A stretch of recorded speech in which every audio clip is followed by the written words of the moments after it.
You're listening to Ernestly Speaking, the only weekly podcast that covers friends, foes, and anything that goes. And now, for your badass host, Ernest Owens.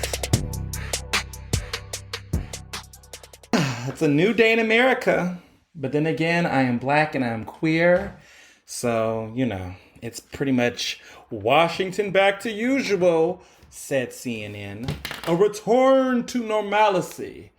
Or normacy, or whatever the hell they call it. I've been quite exhausted today covering all of this week's drama with the inauguration, but I'm kind of happy. I mean, Trump is out of here, so I guess that's progress, but whatever.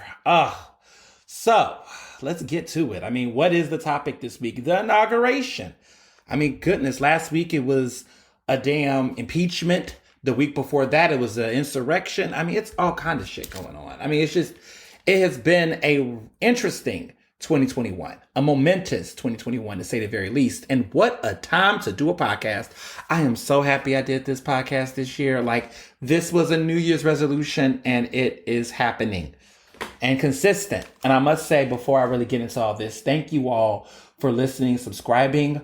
We hit a milestone last week. Over 1,000 of you last week downloaded this podcast. You could have downloaded a lot of other things, but you downloaded this podcast. And I want to thank you all for continuing to listen. We are officially on all major streaming platforms. Yes, that is right. Of course, we're on Apple, we're on Google, we're on Spotify, but we're also on SoundCloud, Pandora, iHeartRadio, TuneIn, Stitcher, all of them. We're on all of the sites, all of them. It's like 15 or something of them. And I don't want to be, cocky and ignore them because all podcast streaming sites matter. So I don't want to be that guy who doesn't show love because I don't know where you're listening to this podcast. I mean, my data says that most of you are listening on Apple and Google and Spotify, but some of you might be out there listening on some other channels. And I know you are because I'm seeing the data.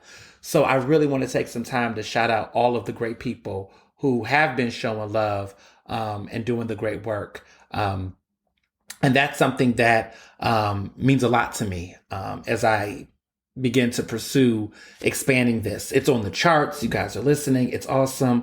And let me get to it before I get into what you all really came here for, the inauguration. So shout out to Apple Podcasts, Spotify, Google Podcast, Overcast, Amazon Music, Stitcher, iHeartRadio, Pandora, TuneIn and Alexa, Podcast Addict, Castro, Castbox, Pod Chaser, Pocket Cast, Deezer, Listen Notes, Player FM, Podcast Index, Podfriend, RS Feed, of course, and SoundCloud. Thank you so much for allowing this show to be on your current programs because it's awesome that this is happening. And I'm happy that we're now, we're in the throes of this. I mean, this is the third official episode, but, we have the sneak peek episode. So it's been, consistent, like a lot of things in my life right now, outside of my emotions about this inauguration. So let's finally get into this. Okay, where do I start? Let's start with the idiot who just left, Trump. So, as always, Trump was going to leave on a petty note because he was not attending the inauguration. We knew he was salty. We knew he was mad. He is bitter, y'all. You knew it. But apparently he left Biden a nice note that Biden would not share. Traditionally, presidents leave notes to their successors before they leave the office. So they leave an envelope with a letter. And we don't know what was in that letter, but Biden says that when he gets a chance to meet him in person, he will talk to him. But, as you know, Trump has been dodging Biden ever since the debates and ever since the election. So it's interesting what the letter said. Did he say, congratulations on the presidency? Did he say, congrats, Mr. President? You never know what could have been said in those letters. But Biden seemed pleased. Quite frankly, I think it was a good idea that Trump didn't come. I think it would have left a sour taste in a lot of us to have to see him. And I also think the mainstream media would have just been doing the most. It would have just been a lot of camera on him and Melania and all of that crap. And I just think that that shows you already that the focus would have been about him. And so I think in many ways it was kind of good that he wasn't there, because we got to really focus on the current administration, the newly officially appointed, sworn in administration, and, just focus on what's next. I know that people are still going to have Trump's taste in their mouth, but it's a lot. But before he left, right, he does what a lot of exes do, trashy exes, guys like Future, right, will say things like, I miss you, thinking of you. But what he said to people, his parting words was, quote, "Have a nice life. See you soon." Let me tell you something. When a sociopath tells you see you soon, bet he was really pretty much trying to tell y'all bet. But that should let you all know that this man has not given up on whatever he's trying to do. He's going to Palm Springs, apparently, in Florida, probably Mar-a-Lago and all the other places. But he ain't leaving, is what he's trying to say. Leaving the public consciousness. Clearly, he's now a private citizen, but he's not leaving the public conversation. I mean, clearly, as we know, he made a bunch of ridiculous pardons. He's pardoned Lil Wayne. He's pardoned a couple other folks. Like over 140-something people got pardoned by Trump. A lot of his homies, Steve Bannon, just a lot of his people. Kodak Black, the fuck? Like, what? Just a lot, right? Like, a lot, No, he's not going to pardon Mamiya, right? He's not going to pardon a lot of other folks that deserve to be pardoned, actually. But no, he pardons people like Steve Bannon. He pardons people like Lil Wayne, who basically played him, played us, played hip hop, played everybody. And, there's a lot of great conversations happening out there about that. But like, my goodness, ugh. But, we knew this was going to happen, right? He was going to pardon his friends, There is no loyalty amongst thieves. And this thievish son of a bitch basically did what he wanted to do.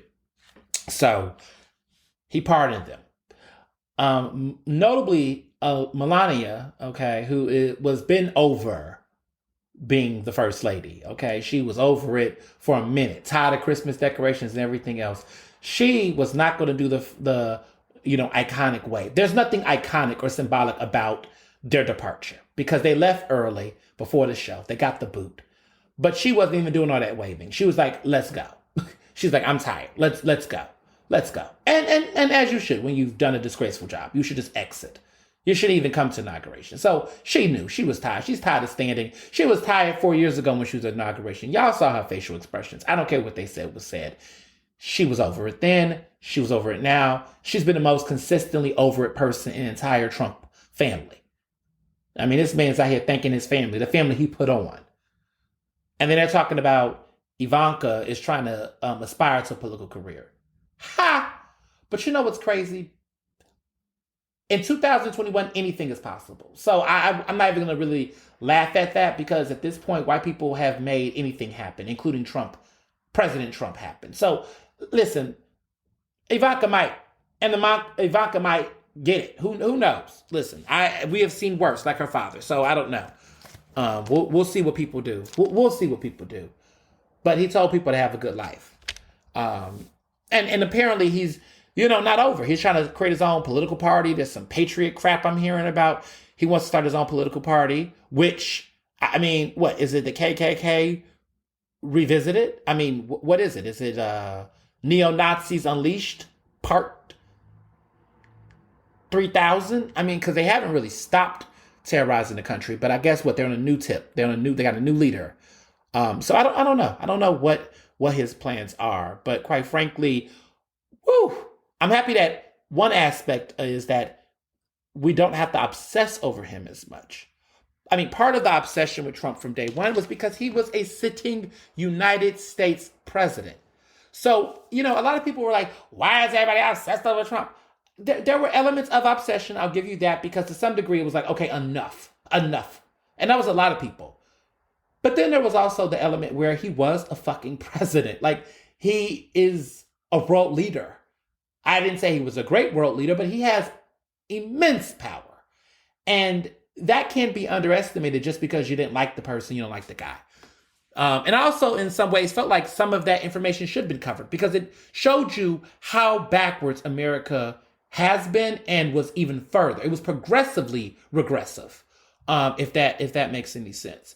It was progressive in its white supremacy. Yes, yes, this country was progressive. It was progressing on fucking up.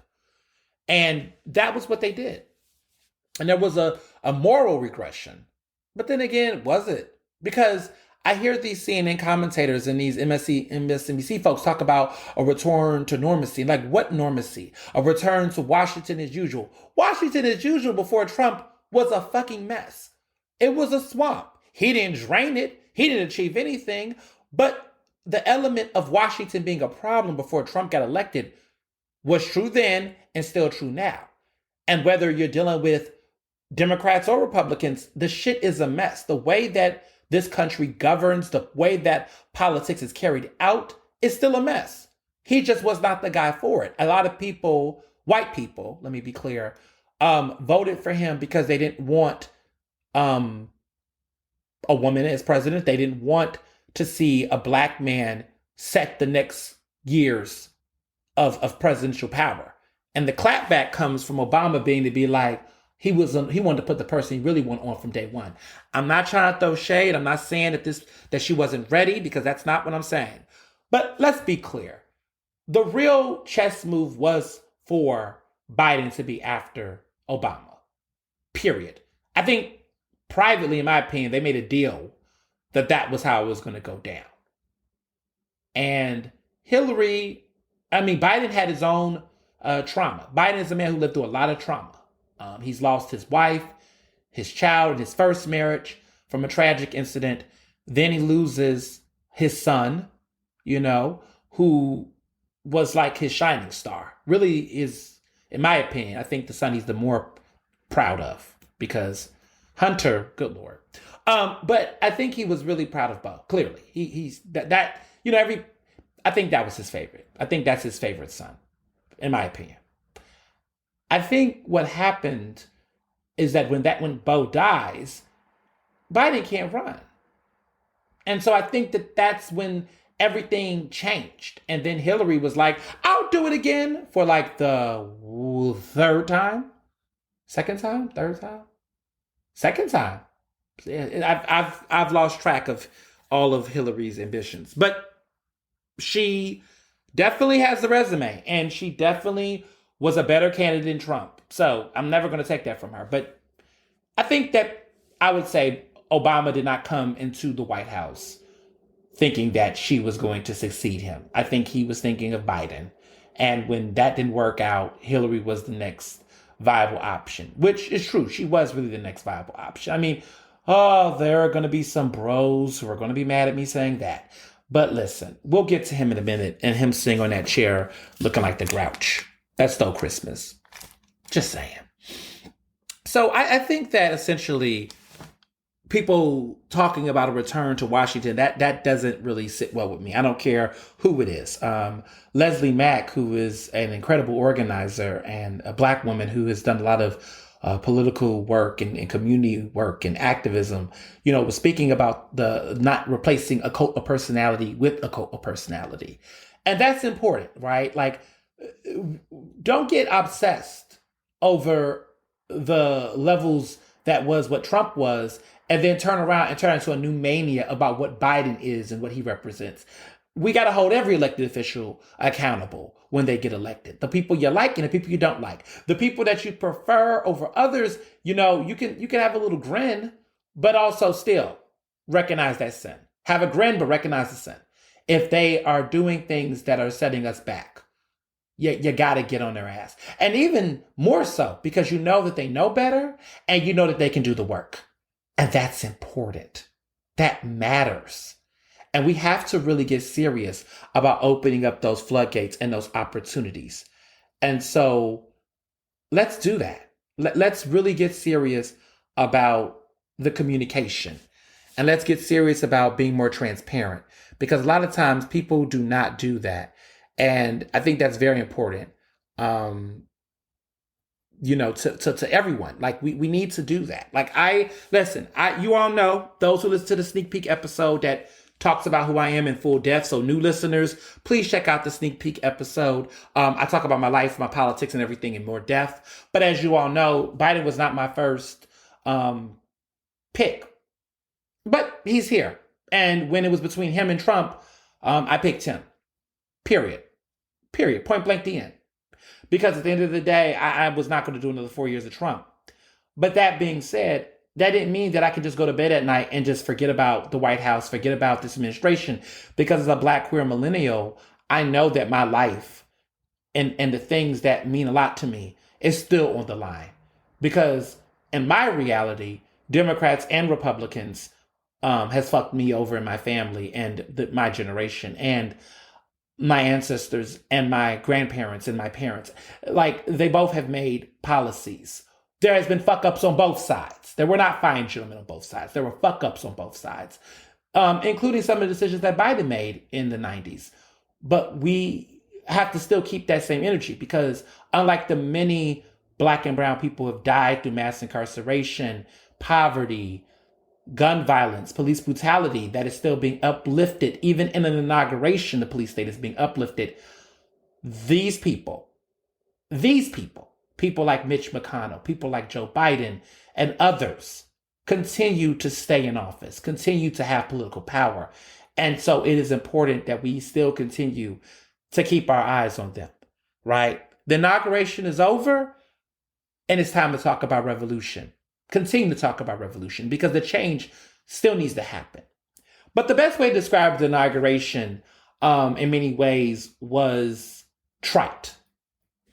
And for all my old heads and all of my neoliberals listening, you can, decide to turn the volume down a little bit or try to skip and hear some other parts of the podcast. But I got to keep it 100. There were moments that just was like, what the fuck? And I don't think a lot of it was the inauguration itself, but I hated a lot of the commentary. Why is CNN still hiring Van Jones? Why? There are other Black political commentators that you can have on your show that, won't, curse on air because they've been on your shows before and they haven't cursed on air. Just saying, that could be a better person. Now, shout out to that incredible Black woman, Abby Phillips, who is killing it. Okay? She's killing it. Oh, I have such a crush on her. I have a queer crush on her. She's so, she's beautiful. She's smart. She's everything. Like, I love her. I love her. I'm just, She's broadcast bae. Writer bae is Karen Attiah, from the Washington Post. I have two, incredible Black women, I gush over and, in awe of. Just keep me, smart and in love with the world and politics. Black women rock. But that being said, another Black woman who rocked, before I get into the drags, is Amanda Gorman, a fellow Ivy Leaguer. She went to Harvard. She's 22. Her poem, oh my God, probably the best poem that I have heard at an inauguration since Maya Angelou in 1993, when Maya Angelou gave the incredible, magnificent, the late, legendary Maya Angelou gave the incredible, notable, remarkable, impeccable on the post of mourning poem that she gave in 1993. Now, mind you, I was at that time, I was born October 12th, 1991, so I was only, I was one. I wasn't even two yet. But I didn't, I, of course, am a big reader of Maya Angelou's work and, went back and read that poem. And a lot of what that poem spoke about in 93 still resonates in 2021. And I feel like the legacy of Maya Angelou was in the spirit of Amanda Gorman in this poem that she gave. She made history as the youngest poet, since Robert Frost at, JFK's inauguration to give a poem, 22 years old. Black brilliance, Black excellence, and her poem was fire. There's so many quotables.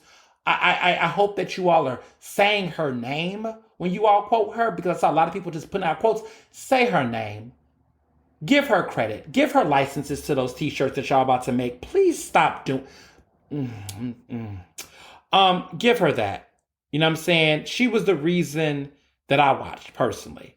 You know what I'm saying? And I think that she was the reason I still watched. And I think that that's important because it matters. It matters. Still watching.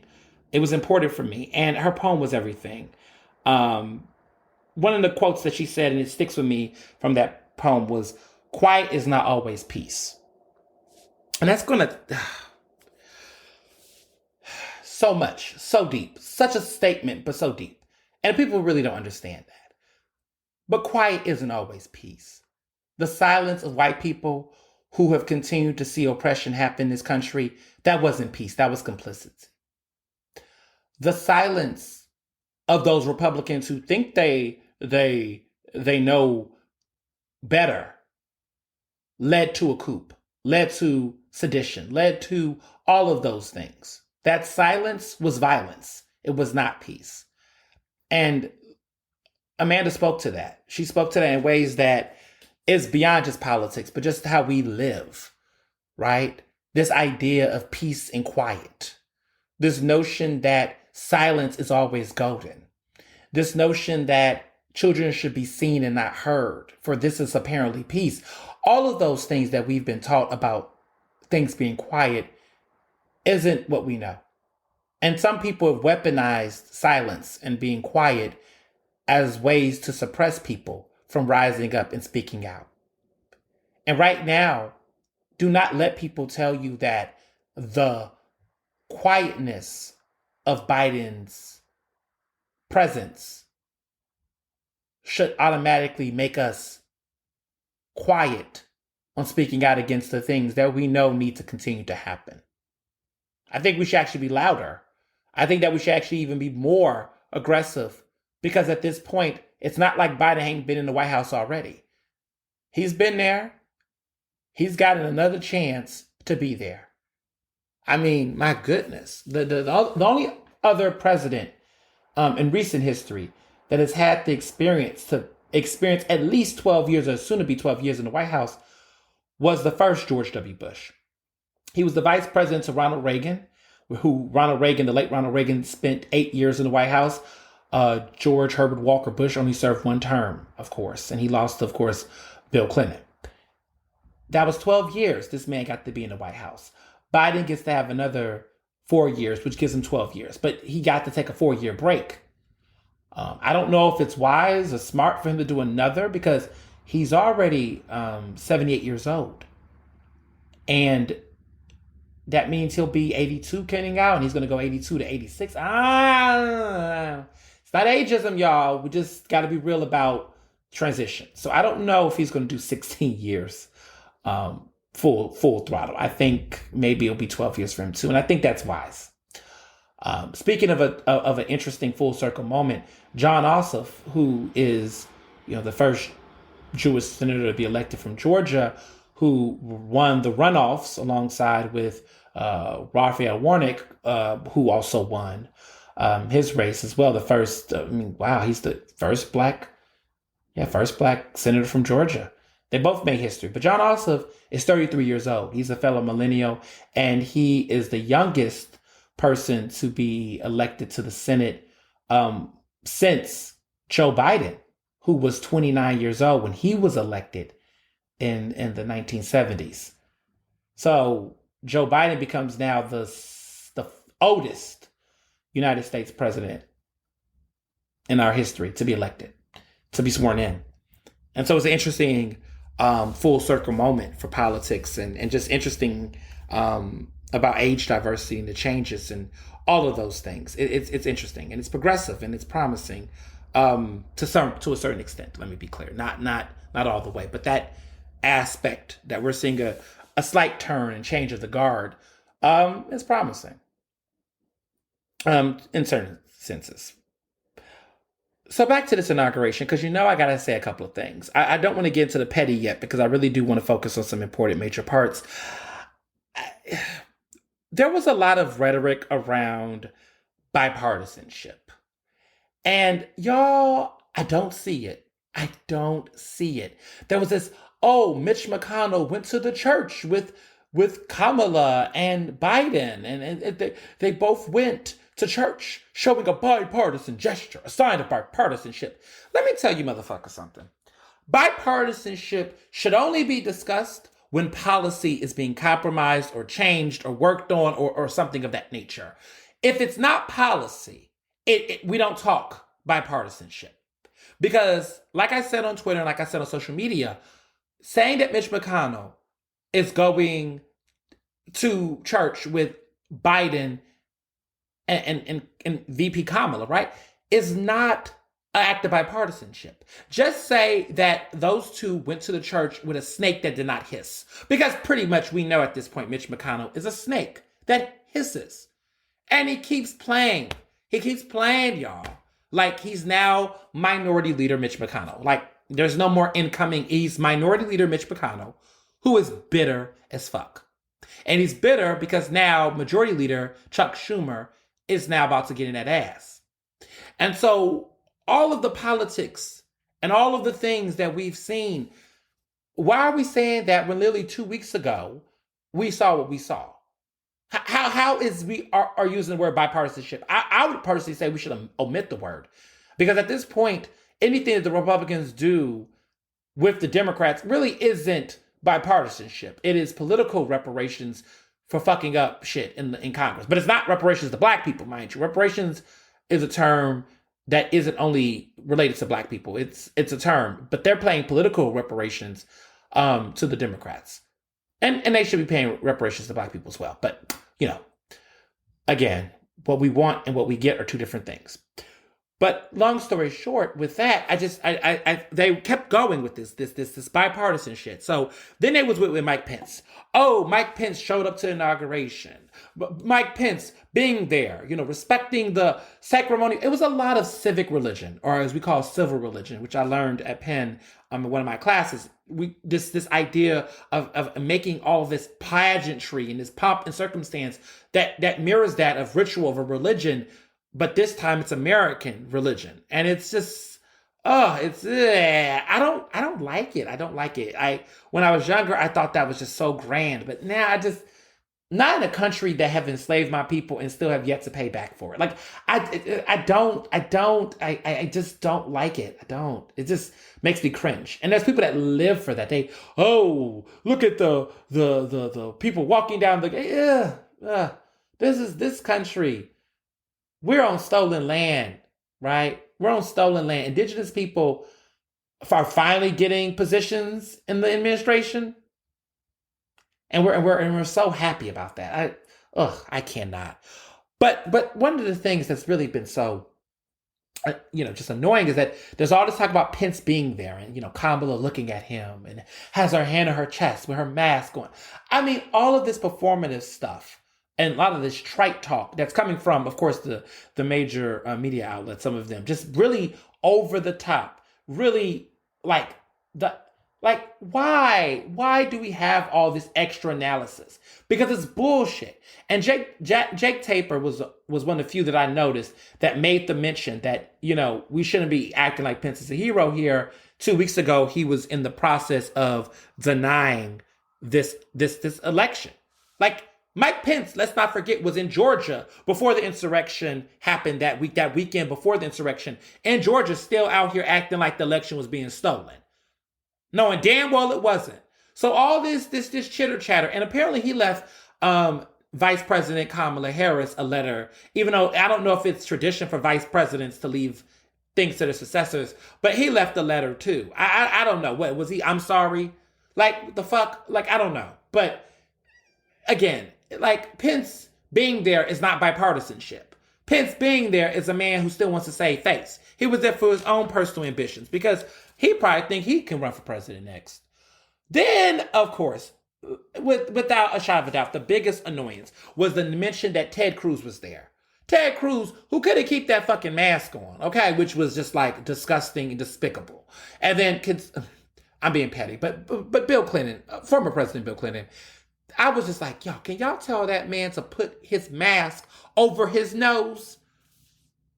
I mean, goodness, he couldn't keep his pants up. Could he keep the mask up?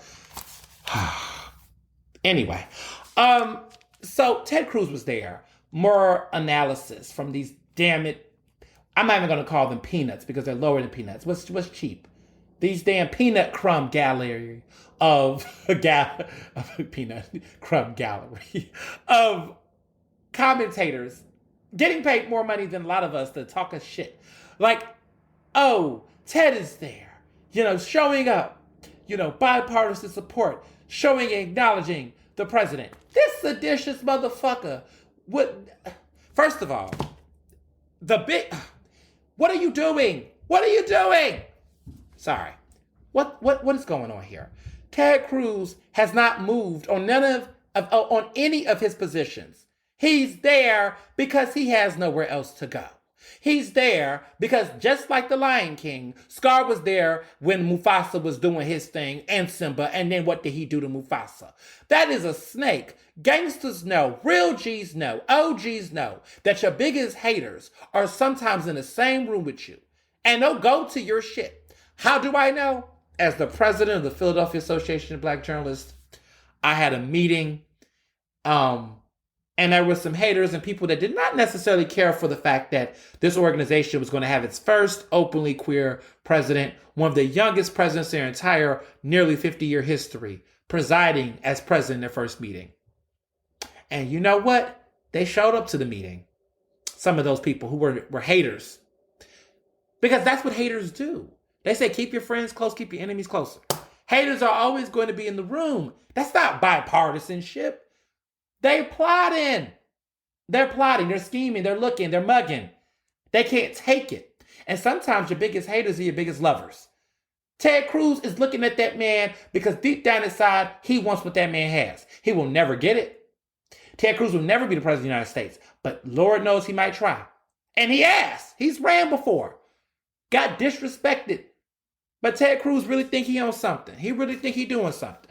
I'm ashamed to say that Texas is my home state with a senator like that. Y'all could have had, Beto. But Beto was close. But child, y'all could have had better. We'll see. We'll see. Texas, come on, Texas. Come on, get it together, Texas. I do believe Texas will get blue in my lifetime. I think Texas could pull a Georgia. I really do believe Texas has the potential to do that. And I want that day to happen in my lifetime. I'm 29 now. Yeah, we'll get blue. Texas will get blue in my lifetime. That's what I like to see. We can all have goals today. So Biden's speech, before I get into the pettiness, because I think this matters. So Biden's speech, it was long. It was long. It was long. And, a lot of parts I kind of... It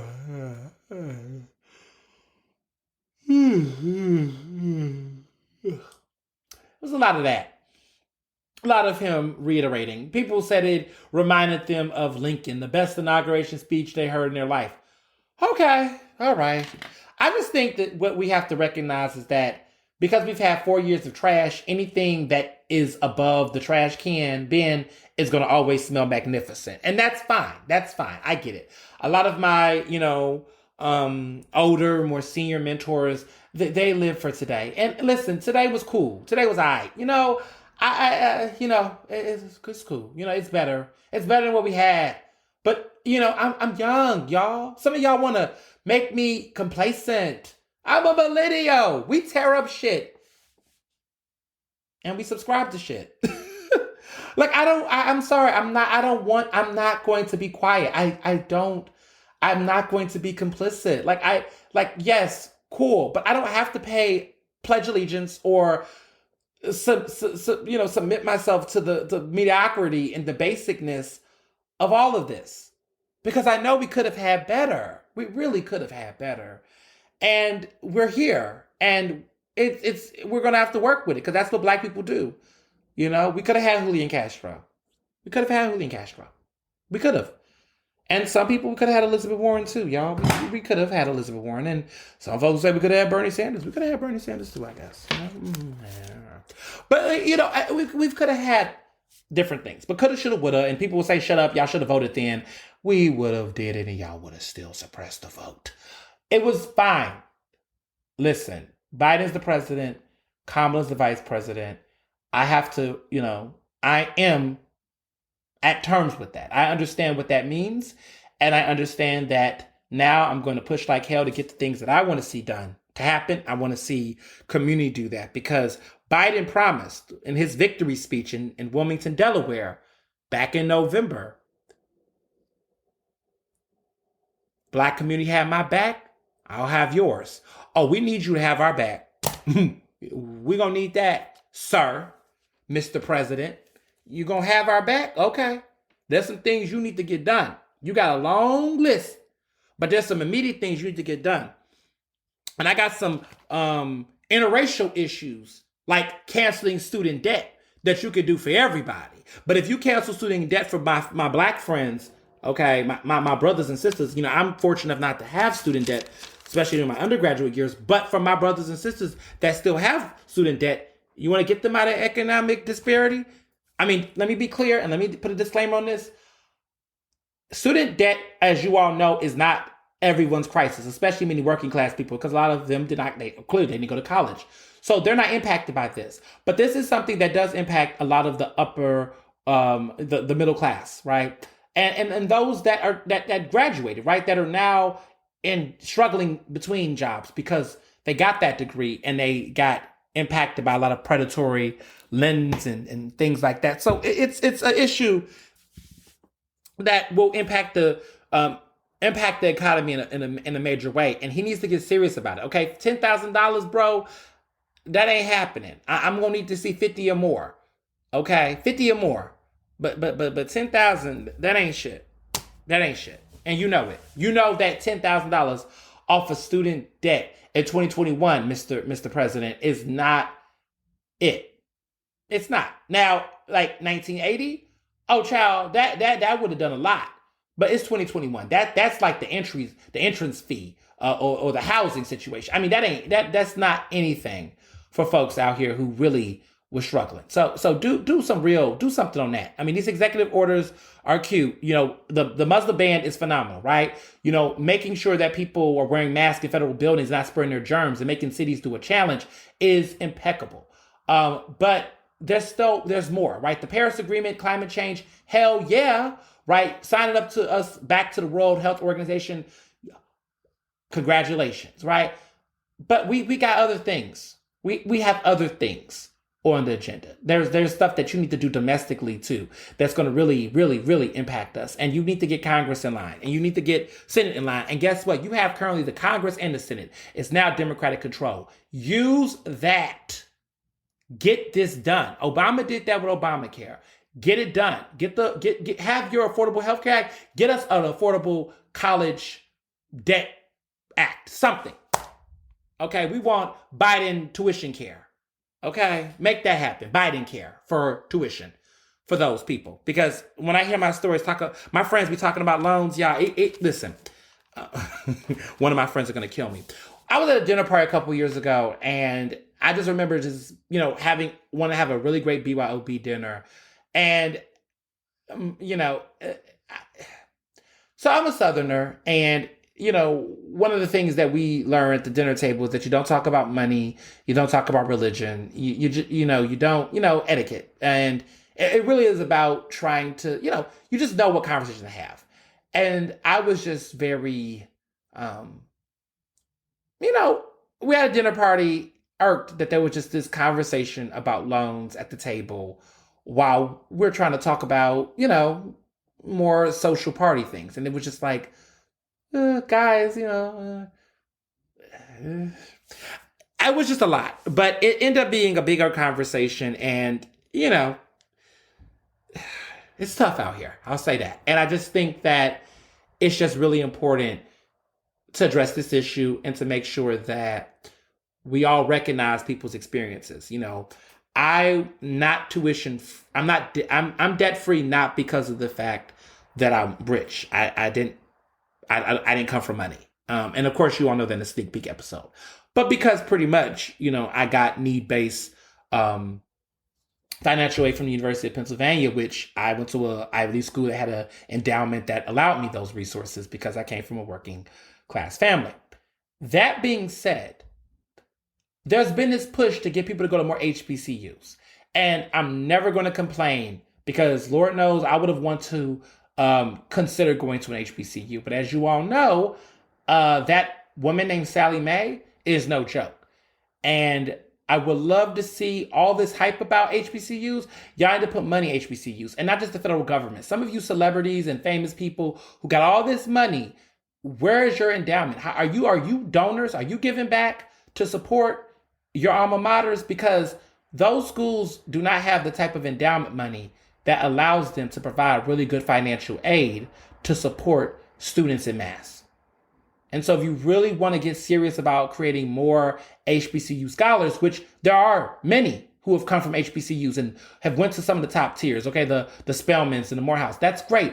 But if we really want to have a conversation about HBCUs across the board, we need to get serious about giving them the support for their accreditation and giving them the financial support to have the resources to be competitive enough to really get even more and more talent. Because truth of the matter, listen, putting Black kids through the Ivy League to experience a lot of the microaggressions and stuff, we talk about preparing people for the real world. That ain't it. Like, it's not like that. Like, I didn't go to Penn to get prepared for quote unquote the real world. Now, I learned a lot about the real world through going to Penn. But that narrative of like HBCUs not preparing people for the real world, I think that's bullshit.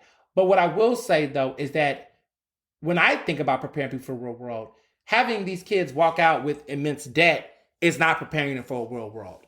Having them swimming in massive debt as an undergraduate intimidates them from even considering sometimes going to grad school because they're too busy trying to get, respectable, quote unquote, Wall Street and consulting investment jobs that can get them salaries to pay off their debt.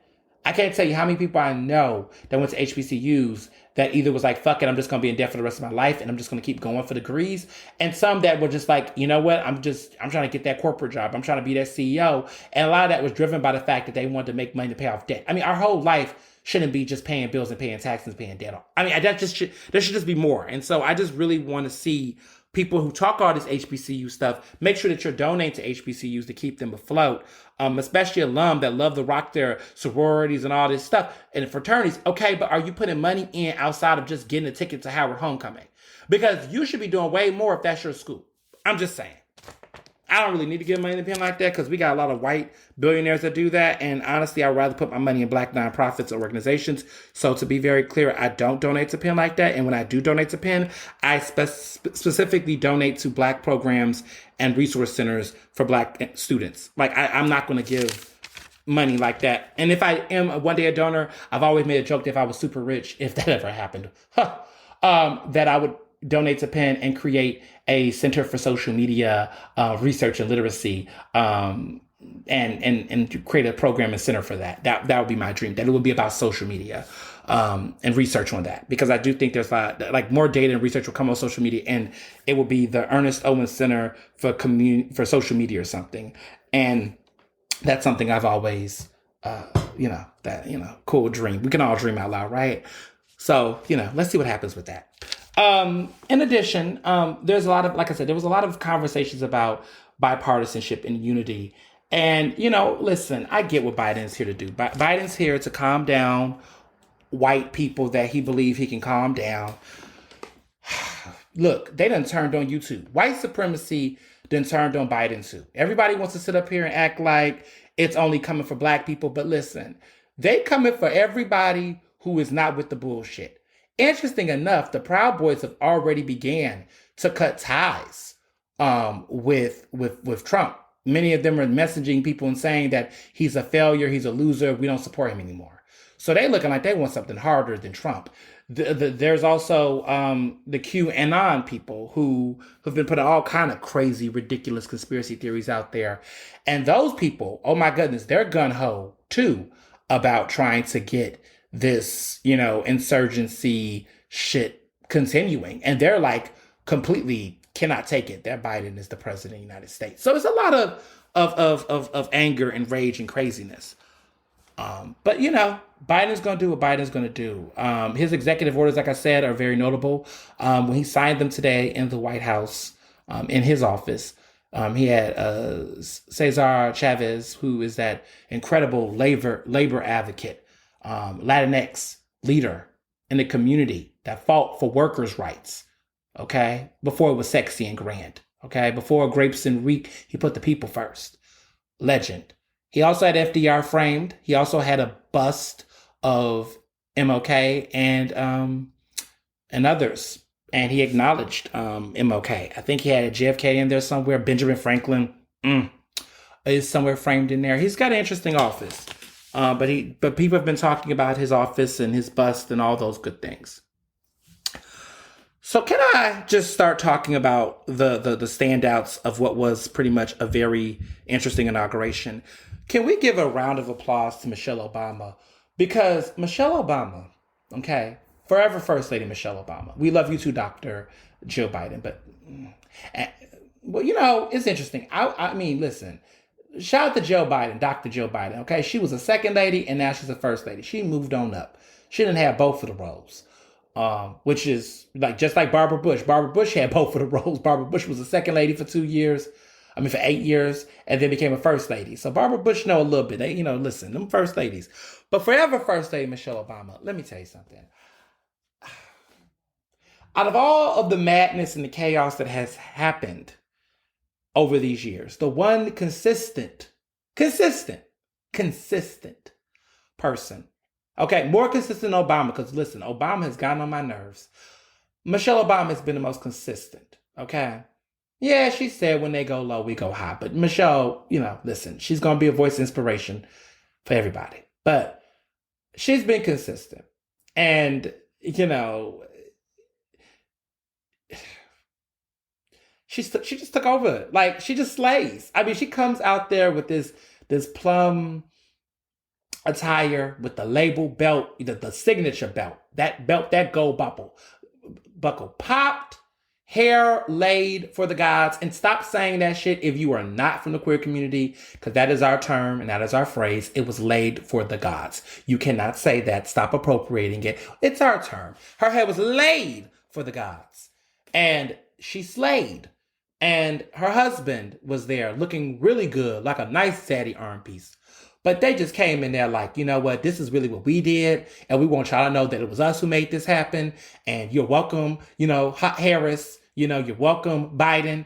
All of y'all better be welcome, because we the ones who came out of pocket for this, right? Because historically, presidents don't come out of pocket. Former presidents don't really get into politics. They don't really get into it. They kind of stay out of it. But Obama was like, y'all not about to keep fucking with my legacy for what it's worth. Y'all not going to keep fucking with my legacy. And Michelle was like, yeah, I'm going to need y'all to get this together. So, listen, they came in there looking like some proud parents, even though they were younger than the Bidens, but they came in there looking like some proud parents of getting this country in a better direction than what it was. I wouldn't say in the best direction, the right direction, better than what it was. Definitely curved it out. They say what the arc of justice is long. It was definitely long, but Michelle, came through and slayed. So about these performances. Okay, let's just start with Gaga.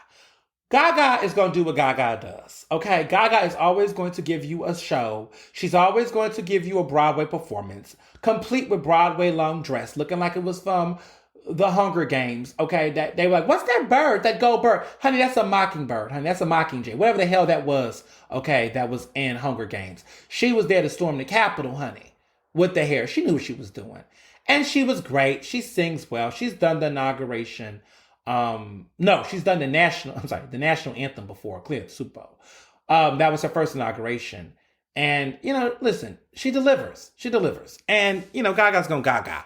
Now, I don't know why she came out there without her mask, though. That was, maybe she was just there to perform. I don't know. But, okay. But, I give it 8 out of 10. 8 out of 10. It's not my opinion about what she wore, but I'll give it an 8 out of 10. At least she didn't lip sync. Oops.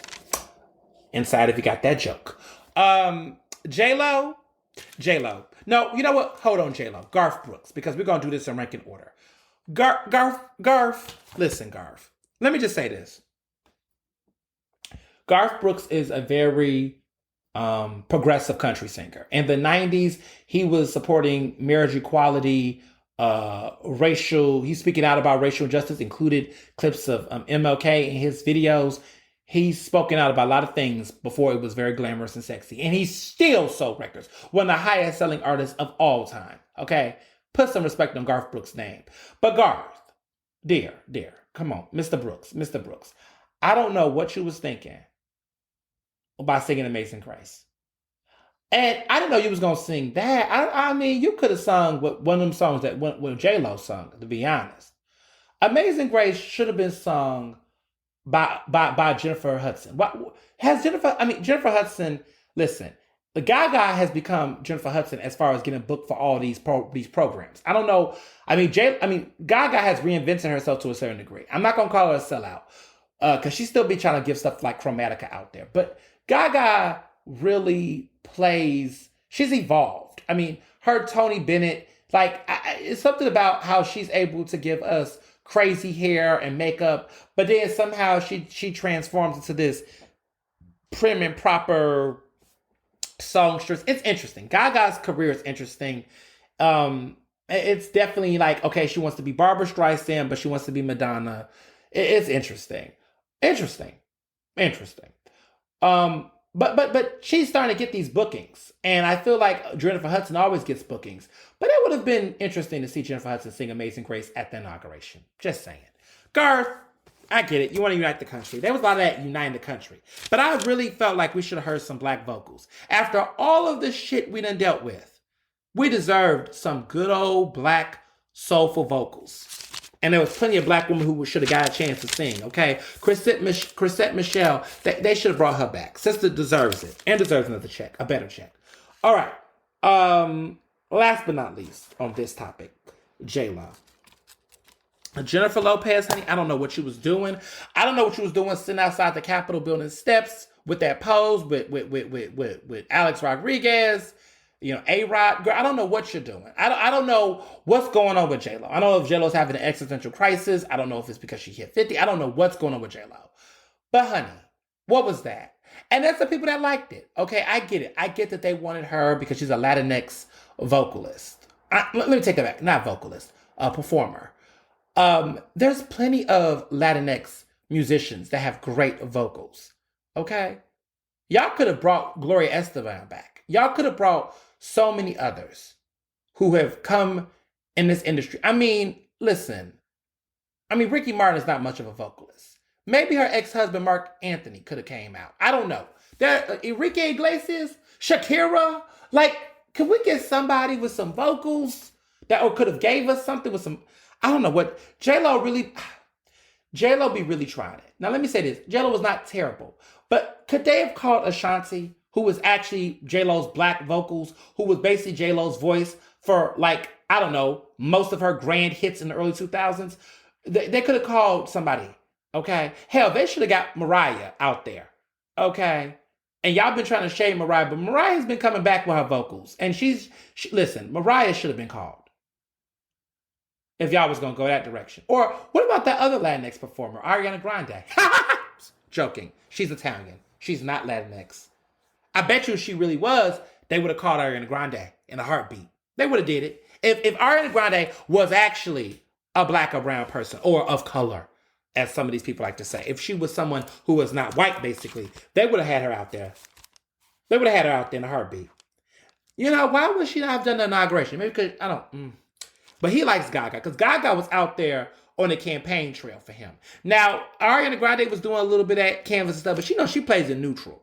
Like how the fact that she still fucks around and is cool with Scooter Braun after he fucked over Taylor Swift, that kind of neutral. But anywho, J-Lo, girl, please. Okay, and then the Let's Get Loud part, I don't know what was going on. J-Lo always, J-Lo. All right. So, I mean, the revolution. Because we're here, right? The revolution. We need to get to a point as a community where we need to figure out what are our priorities. What are the things that matter to us the most? What do we care about? What is the black agenda, black people, right? We keep having this conversation about a black agenda. Honestly, I take my leads from BLM, Black Lives Matter, right? I take it from local organizers on the ground in Philadelphia. I take it from people who live in these communities that's going to be committed to this work that is not swayed by political forces, right? They talk to elected officials, but they don't operate with them. And so I think what people have to understand is that we're in this phase where we're tired of lip service. We're tired of empty platitudes. Empty platitudes like all of those white Republicans who was being basically traitors to this country that then turn around and try to talk about civility and peace through MLK memes, tweets, and posts. So we're at a point in this country where we have to get past that because it is a lot of that going on. It's a lot of that going on. And I'm tired of it. I'm tired of the back pedals. I'm tired of the half-assedness. I'm tired of the lies. I'm tired of all of that. And I think that what we need to see right now is some serious aggressiveness, okay? Selfie time is over, all right? I get it. You all have the first woman, the first Black woman, the first South Asian woman, the first HBCU grad, the first AKA to ever be elected as Vice President of the United States. I get it.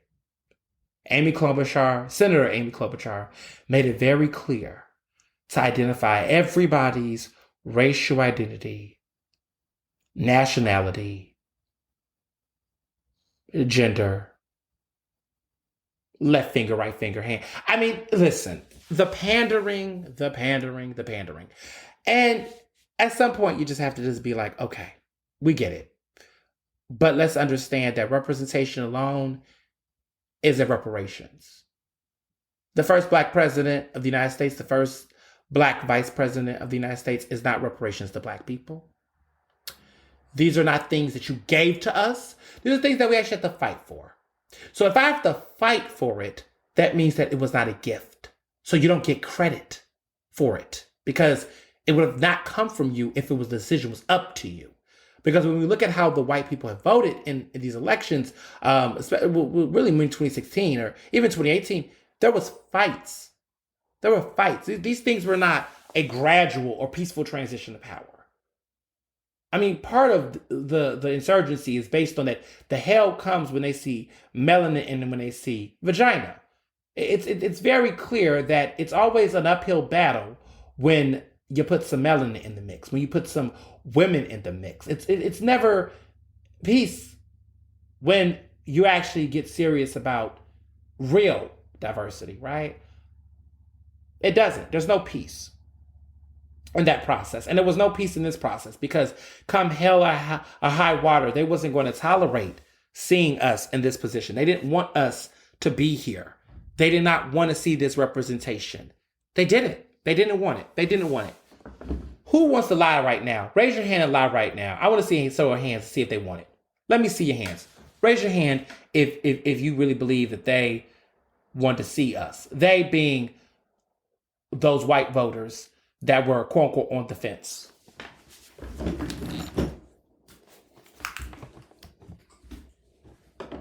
Okay, we're back.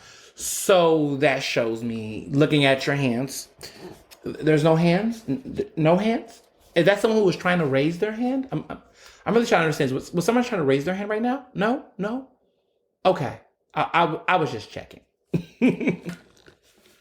I say all that to say that essentially we got to this point where most of our elected officials, most of the people that we got in this time around, Georgia, for example, that was Black people, Black women having to push that. And what I'm tired of seeing happen, and this happens like all the time, is that there's Black Women Appreciation Day, which is the day after every election. It's Black Women Appreciation Day. Hug a Black person, hug a Black woman day, right? Give a Black woman kudos. Black Women Appreciation Day is always the fucking day after the election. Because when the results come in, everybody thanks Black women. But how many of you are hiring them? Like, how many of you are giving them specific positions where they have real power? Any election canvassing program that is not led and operated by a Black woman or have a Black woman present in co-leading that movement or process is not a team or group that really wants to win. I'm tired of seeing Black women in politics specifically, when it comes to organizing, have to step up and do everyone else's work. And then when it's all said and done, that white director gets credit. I'm not going to say names, but I saw that happen in Philadelphia with the in Pennsylvania, right? The statewide team where a Black woman who did that work, that was from Philadelphia, was at one point in time being overshadowed by a lot of the people who was basically not doing as much. A white man who she was working along with basically being, given the press calls and the shout outs for supporting, for being on the right team with Biden getting elected. And people was not mentioning this Black woman's name. That's a problem. That's a problem. And it happens more often than not. And I think it's an important lesson that what happened in Georgia with Stacey Abrams, yes, Georgia is definitely a case study. But that was also happening in Detroit, Wisconsin, in Milwaukee specifically, in Philadelphia, and in parts of Pennsylvania. It was happening. And we weren't taking the time to really look at the Black women who were leading those charges and leading those cases and doing that work. They were consistently being put to the side, being told to wait, being told, oh, your time will come, and all of that, and I just think we as a people get so comfortable. We get so comfortable with telling women to wait their turn or to, be in this assistant role. And I'm not saying that there's no use for men in this world. I mean, I'm clearly a man, but I mean, maybe there's no use for cishet men as much in the world because they've had most of the power for many, many years. But when you look at our history, specifically as Black people, really, really look at our history. Everybody keeps talking about this history. We were kings and queens nonsense, which there were times where we were, but we were also not. And we need to also talk about that. But there were societies that were governed by Black women. There were societies in Africa that were governed and led by by Black women in power. Yeah, they were led by women, by Black women specifically. And they were okay. Civilization. There were civilizations that thrived, that were successful. We talk about Nefertiti, but there were several more women who led empires and ruled. And there were Black women, and Cleopatra, right? There were leaders. And we forget that sometimes because we're so caught up in trying to make everything centered around a man. And history has told us that isn't necessarily the case in all cases. We get so caught up in talking about kings, and we forget that there were queens, and those queens did not have necessarily kings with them. They were just queens, and that was okay. There was, there was emperors and empresses, and people that had this type of power, and people coexisted. And there's just something about people not wanting to be led by women and work with women. And I think that the insurrection was an act of white supremacy, but also an act of misogynoir, which is specifically misogyny towards Black women, and also a blatant act of sexism. Because when we look at who was driving that energy, right? It was angry white men and those submissive, complicit, problematic white women who continue to aid and enable this violence to happen. People love to use the word Karen. As you all know, I'm on my Karen diet for life. I'm trying to cut back, which I significantly have done on my Karen intake of the word Karen. I don't use it as often. I try not to use it. But I had to say something the other day, man. Let me tell you something. That Kellyanne Conway situation with Claudia Conway. If you don't know that Kellyanne Conway's life since Trump has been shit, and her daughter, who was like a teenager, Claudia Conway, has been on TikTok exposing the fuck out of her mother. And I must say that next to the woman, the young woman who went out there last week and exposed her racist ass parents who was at that damn insurrection last week, let me tell you something. That's how you do it. That's the fuck I'm talking about. Okay? You gotta expose them. You gotta be ruthless. You gotta drag them.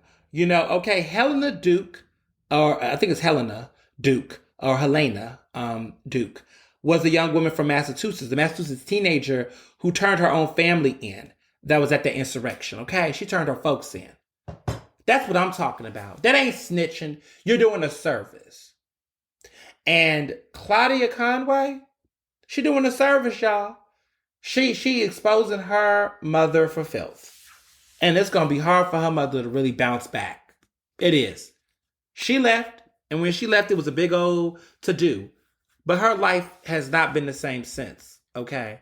And mind you, y'all forget about Kellyanne Conway's power, okay? She wasn't just only working in communications and running communications and all that for Trump. She was also his campaign manager. Okay, she came in at the 11 o'clock hour and saved this man from losing the presidency. So, again, there's always white women that come in and aid and abet these men. Okay, enable these men. They are cheerleading these men on. Okay, don't not think that these men are just by themselves on some island where they're musty with no hair, crooked teeth, or Wall Street men that sit up in corporate offices with nice fine haircuts and all their teeth in, probably having, porcelain teeth and all that other crap, veneers. Don't think that those people are not also being embedded by complicit, problematic white women who might have a shotgun as activists go past their mansion. Okay?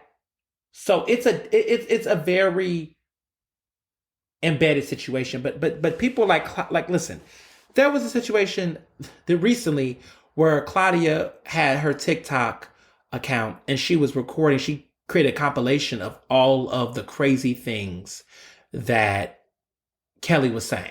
Like Kelly told her, you better be happy. I'm glad I'm pro-choice. I mean, I'm pro-life, which, what kind of person says it to their child? She was also mocking her child's mental health issues and health issues, referring to her by a very vulgar word that I don't feel comfortable repeating. She just did a lot of horrible things, yelling at her, cursing at her, talking about the president's not the reason why people get exposed, or talking about the pandemic.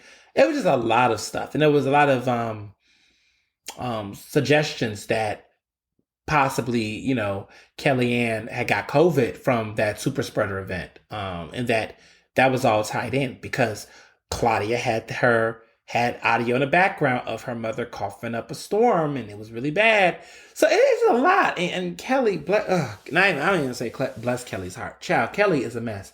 Kelly's been losing it, yelling at her. I mean, I don't know if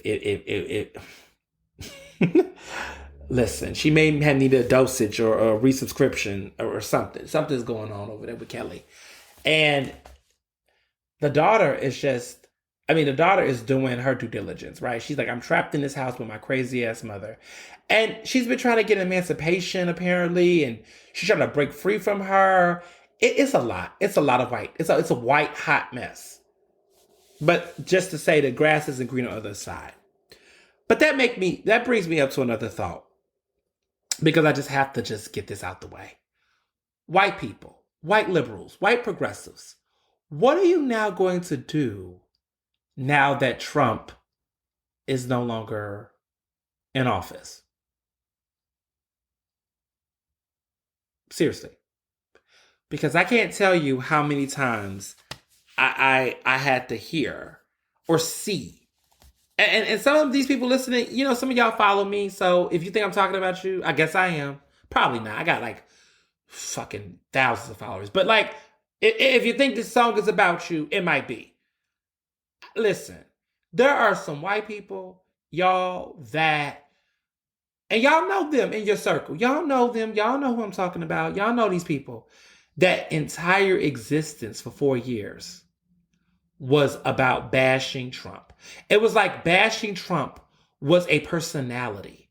It was like a type of like characteristic, like a human trait. Like, I'm a Trump basher. Like, folks resurrected a social media identity based off of mocking Trump. Like, mocking his voice, going viral for stupid costumes and jokes. I mean, there's people that literally built their entire career these past 4 years talking about Trump like all day, every day.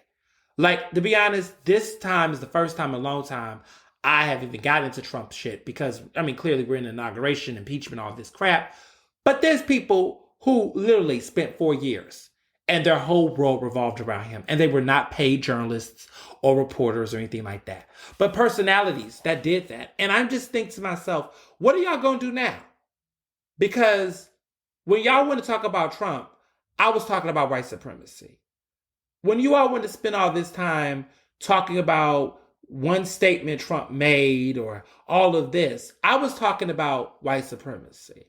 When y'all want to spend time talking about there's no place for hate and how Trump said this and that made you cry or you were triggered and you're disturbed, I was talking about white supremacy.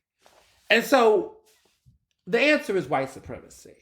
Talk about white supremacy. You can't run under Trump anymore. You can't build your career on Trump anymore. You can't fixate yourself on bashing Trump. Like, Trump as an identity. You can't do it, sis. You can't do it. You can't do it, bro. No Chad, no Amy, no Becky. No. Put it down. Put it down. Today, starting now, we are talking about white supremacy. Okay? If you're going to talk about Trump, you can talk about Trump in conversational notions. But to obsess over Trump like y'all have been doing, it's time to let it go. It's time to find a new target. The new target is white supremacy. Like, let that be the new target. The new target is your boss that you still fuck with that you know is a racist prick. The new Trump is your cousins, your mama, your daddy, your boyfriend probably, that you're like, oh, he has a different political point of view. No, that motherfucker is a white supremacist, okay? If he fucks with Trump in 2021 and he fucks with Trump, period, he is a white supremacist at this point. Trump is not a political point of view. Trump is a white supremacist ideology. He is a beacon of hope for bigots. And there is no exception. There is no difference of opinion. There is no finding common ground with motherfuckers who want to insurrect the ground. Like, that is not happening at this point. I cannot be civil. I cannot find common ground with people who don't want me to exist. Where in the fuck does that exist? Seriously. Like, we have to stop this. So if you are a white person that considers well, it ain't about no considering. If you're a white person that claims that you're against white supremacy, then you need to start talking specifically about white supremacy. Stop using Trump as your discussion topic. We're over it. We're over it. The name Trump does not ring a bell. It does not. It does not ring a bell to black people, because before Trump, it was Jim Crow. It was those policies. It was Ronald Reagan. It was Bill Clinton's actions at times. It was McCarthy. It was Andrew Jackson. It was J. Edgar Hoover. But who else? It's so many. It's so many. Nixon. Shit. Like, it's been so many. So the new target isn't Mitch McConnell. It isn't Ted Cruz. It's white supremacy. The whole family. The whole fucking family. We gotta get past this obsession. Because it really is an obsession. We have to get over this obsession and this audacity and tenacity to fixate ourselves so much on every little thing. And I'm so happy with myself. I gotta give myself a pat on the back this week. Oh, I'm so happy that I did not bite the bait. The bait that I put my entire career obsessing over Trump these past 4 years. There's a lot of journalists I know, Black journalists, commentators, people like, well, he's not a journalist, he's an asshole. Van Jones, people like that. People like, I ain't gonna call them people out. But there's a lot of folks, y'all know them, that have built their entire careers in the past 4 years, or not even built their entire careers, but just clout chased heavy off of Trump. Got on TV because of Trump. Wrote dozens and dozens of op-eds about Trump and literally made themselves the Trump person. Now that Trump is out of office, what happens now? What's your new stunt? What's your new thing, right? Like, what is Brian Sims going to do now? Because he used Trump as the energy for everything he did. There's a lot of these white people that did that played up and got elected during the Trump era. Some of them did. Played up the Trumpness to try to push progressiveness. I mean, one person that you national folks go up to is Council Member Helen Gim, who's in Philadelphia. She's a council member at large, which means the city at large votes for her. Voting wise, the people vote for her. She has some popular votes.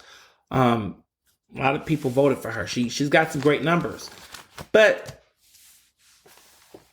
not a fan.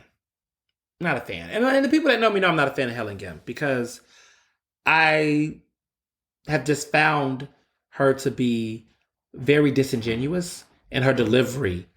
I just have found her very disingenuous. I question a lot of her true motives, right? Like, yeah, she does create policies that have done some things, right? Like Fair Work Week and all these things. But she's also have been a showboat, an obsessive showboat, somebody who has really censored herself, even in things that don't matter around her. She spent today, Inauguration Day, on Instagram posting pictures of herself at marches and rallies. Not a picture of Kamala being sworn in or Biden or, the country, but a lot of glamour of her on bullhorns, pretending she's this activist that she's really not. And I just tell myself, could someone tell her that today's not about her? The Inauguration Day, like the day that, a Black woman, a Black South Asian woman who is, I guess they share right there, Helen Gim's Asian, and, she would acknowledge that part of history, right? Or that a woman of color, because that's what people say, of color, because Kamala is of color, she's represents both of those identities, was being elected vice president. No, she didn't do that. She put pictures up of herself. So, that's what we're dealing with here in Philadelphia, in addition to other things. But it just goes to show you, right, that there are people who really built an identity around trashing Trump. I mean, there were a lot of pseudo activists that came out, that hit the streets, put on pink hats. Some of them been doing that work. Others were inspired, right? And this is not to say that folks can't get inspired in this moment. So I'm not saying that everybody who hit the streets were disingenuous or fake. That's not what I'm saying. But a lot of these elected officials, absolutely. You all cashed in on a lot of real grassroots movement work that was happening. In many ways, you all disrupted, hijacked, stole, appropriated, misused, misquoted, misrepresented the ideals and values of some of these local grassroots movements here in Philadelphia, here across the country. And people didn't forget that. And you used it as political fodder because you're still selling this message that I don't believe. I'm still critical about this. This idea of we got to have the activists protesting outside and the legislators legislating inside. And we need you all to do that so that we could go in and do what we do. Listen, that's what it should look like. That's what it should work. But that's not actually how it works. It doesn't work that way, sadly. There are moments when it has, right? But a broken clock is only right twice. Only twice. And so that happens about twice, right? Those times. Those instances are very few and far in between. And what actually happens is activists, right, activate. But legislators don't necessarily legislate. Legislators actually, go down to the protests, take selfies and pictures and get on mics and join the activists because they say, oh shit, that's where the cameras are at. That's where the publicity is at. Let me call the media. Let me send my communications people to let the media know I was there. Let me make sure that I'm getting pressed because I need to look like I'm doing something because I have an election coming up. And if I don't have any media hits or clips, then people are going to think I'm not doing anything, even though I'm not really doing anything, but my presence look like I'm doing something. So people won't say, where am I at? But see, I don't see where I'm at with the legislation, but you see where I'm at the demonstration. So people did more demonstration than legislation. And then we got fucked up. And then the people who really do legislation, which is not that many people, let me say that, not many people. So some of you politicians listen to this, don't think I'm talking about you, because 9 times out of 10, I'm not talking about you. And 9 times out of 10, the people that I'm actually talking about are not listening to this podcast and actually legislating because they don't have nothing else to do. Because they're doing their job, right? So what happens is that these people that don't legislate have used demonstrations, used these movements to really capitalize off of the visibility. And so because Trump got in office, there was a lot of activism, right? Black activists, women, queer folks, the intersections of those folks coming together and fighting the fucking power and getting what they need to get done. Some legislators rose to the challenge and the occasion and really listened and did it. Some people said, listen, this is my time to run for office, okay? We got to talk about those people, right? Because there's some real warriors out there that's really doing the work. They're really doing the work in Congress, okay? In Congress that understands what the fight really is about and understands what it's going to take to really make that necessary change. When you look at people like Cori Bush, okay? Cori Bush from Missouri. Congresswoman Cori Bush from Missouri. That's what I'm talking about. Cori Bush she's a freshman congresswoman, but she's out here speaking truth to power. She's out here doing the work. She's out here doing what a lot of people have yet to really do, which is have some integrity, right? When I look in Harrisburg and I see people like State Rep Summer Lee, who has strong and real beliefs, right? Democratic socialist, okay? Speaking truth to power. That's what I'm talking about. Those are black women who are doing that work. And there's the squad and whatnot. But that's what I'm talking about. All these other people out here who show up and still get money and affiliate themselves with people who are indicted currently for crimes, white men that are indicted for numerous charges and crimes. But some of you, Helen Kim, want to talk about innocent until proven guilty and all that, which is fine, right? But for you to continue to affiliate yourself with the Bobby Heenans, the Johnny Docks, and be in support of people like that, or not speak out in loud against those people, right? Because people like City Council woman Maria Quinoa Sanchez, right? She speaks out. She calls for resignations, right? That's a Latinx woman. That's a woman who has endured the establishment really bucking against her, and yet she holds on to her values. And I don't see that happening with Helen Kim as much, because for a woman to have started a charter school, because that's there, look online, she started a charter school, and then be anti-charter school, and then talk about public school education for people and her family when they go to schools like Masterman, which isn't like the public schools that people are talking about, right? It says a lot. We talk about eating the rich and supporting Bernie Sanders, but you got folks in your circle that are connected to pharmaceutical companies that's getting bread in bank, and you have money. But we put on this performance. We put on this performance. We put these fist pumps up. And we start to be paternalistic and talk down to Black people who live in these communities.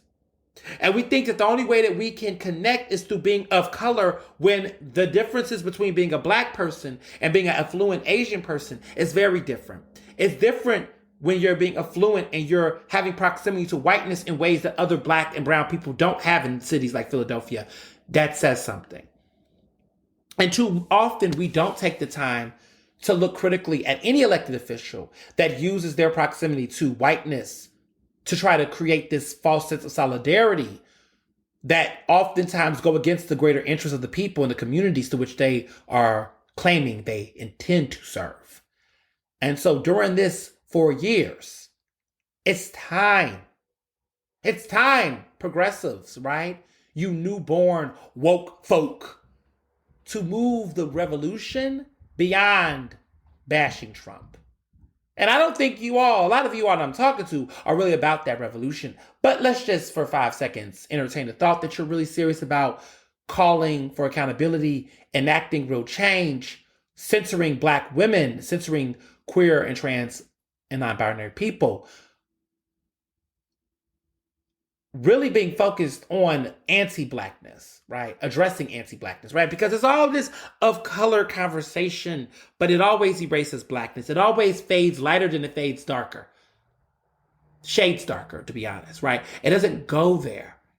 And I keep looking at the colorism, and I'm sick of it. And I saw a really great movie several times, and I know you all probably by now, if you haven't seen it, go to Amazon Prime and watch One Night in Miami, directed by the impeccable, incomparable, Oscar-winning, and Emmy-winning actress, Regina King. The film is incredible. And there's a part in there where Jim Jones, what happened to Jim Jones, y'all? That's another story. But hopefully he's off his Trump boat.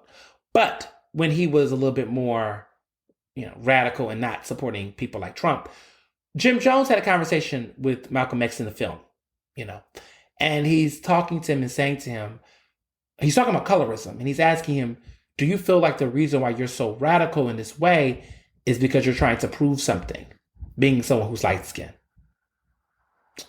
And at first, MLK tried to dismiss all of that conversation because he's like, I just see Black. But brother, you was trying to play the color blind or angle. Jim really got them together and talked about the separation in the Black community when it comes to colorism, that you can go in rooms and you can see the shades, you can see the distinctions of elitism. And as someone who's of a darker hue, right? I'm not jet black in my melanin, clearly, but I'm also not light skinned. I'm more of a darker tan hue, right? I have seen and experienced colorism. I've experienced it, and I've seen it happen to people that are darker than me. Especially women, right? I've seen dark-skinned men talk shit about dark-skinned women. That's how disgusting colorism is. It's disgusting.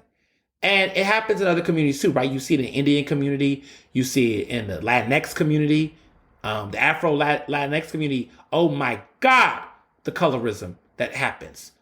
You see in other parts of the world, in Africa, tanning creams, in India, and other places where people are doing tanning creams and things like that. It's terrible. Bleaching their skins and fade creams and stuff. This is serious. Colorism is a byproduct of white supremacy. And I have seen so many people, just get caught up in that. I remember when I was single back in the day, I used to go to the gay clubs and things like that and date, used to do all of that. And I would hear comments and guys say, oh, this one guy told me one time, it's like, oh, you would be real cute if you was lighter. I'm like, excuse me? Lighter? Or when I would send pictures, because, I'm one of the type of Black folks that when my complexion, if it's really hot, I get darker because I tan. But when it's like wintertime, I get a little lighter because it's, it's cooler. But like my skin tone kind of like it does this color change. And people know what I'm talking about. Like black people know, like when it's hotter, I got that skin where it's not one way or the other. It's like you put me a little bit here, I'm gonna get a little browner. You put me here, I get a little lighter from that. But I'm a dark brown. Or as I used to say in theater arts, I'm olive sable because that was my makeup color when I did theater arts, was olive sable when I did theater and when I did plays and stuff. That was my foundation color was olive sable. I'll never forget it. So what would happen? What happened was that they would say to me, I was sending pictures, back in the day, oh, let me see what you look like, and I would send pictures. You look cute here, but you don't look that good here. You look darker here, and I'm looking like, so it's not that I don't look good. It's just that my skin complexion was darker in this photo because I guess I sent a summer photo, but you like the winter photo, or you like the photo where the touch up made me brighter because I did a professional shot and the lighting made me brighter. All of those little things, I would hear. And I still hear stuff like that. Like when I got my headshots, that someone said, oh, you look darker in this one, and it's like, what does that mean, darker? Is that a problem? Like, are you saying darker as if it's a bad thing? There's always a negative connotation, right? And I think about just all the shit that is always, alluded to bad things, right? Like, oh, why is it that the black ball got to end the game, in pool, and or devil foods cake versus angel foods cake, or the Lion King. Scar was the evil, dark, lion. But Mufasa, the light, bright lion, was the right one. So there was colorism in the Lion King. You see this colorism in all types of. You look at, Bridgerton, and like the way that there was colorism in that, right? That little Netflix show that you all keep loving. Like there's always colorism in this, and it's. Someone said the other day that isn't it interesting that the first president and vice presidents that had melanin also had to have ounces of, they couldn't be, as someone put it, completely black. Don't know how I feel about that statement, but it is a conversation, right? That, we've had Jesse Jackson run for president, we've had other people run, but for whatever reasons, the election of these elected officials in the White House is interesting that they're light skinned. And what does that say about colorism, right? That most of our elected officials that ascend, right? Cory Booker, they're light skinned. Now, Warnock and Tim Scott, well, we know why Tim Scott got elected, because he was aligned with white supremacy. So you could be dark skinned and align yourself with white supremacy, and that gives you a leg up. But, someone like, Warwick, Reverend Raphael, or Senator Raphael now, he got elected in Georgia, which, Georgia was black as hell. But I wonder, I think about colorism and how it manifests and play out in politics. Like if they were darker, would they have changed the results? And we've seen it. Even in my elected in Philadelphia City Council, like there's colorism that took place in certain cases. It's a lot to swallow. But we've seen, stay woke on that. I really want people today and forevermore, look carefully at pictures, look carefully at things. And I'm not saying everything is colorism, but I'm saying that it's embedded deep. Listen to the language that people say. I was at the barbershop the other day, and someone at my barbershop was like, yeah, I got me a fine woman. And I was like, oh, what makes her fine? Just casual conversation. Oh, she's smart. I was like, oh, wonderful. Okay, she's smart. Yes. Qualities, personality traits. I love it. She's smart. You know what I'm saying? She got her head on right. She can cook. Okay. Skills, cooking. Okay. Yeah, I can cook.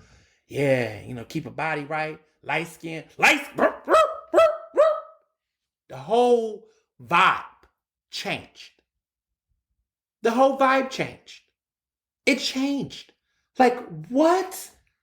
That's a quality trait? A good quality trait?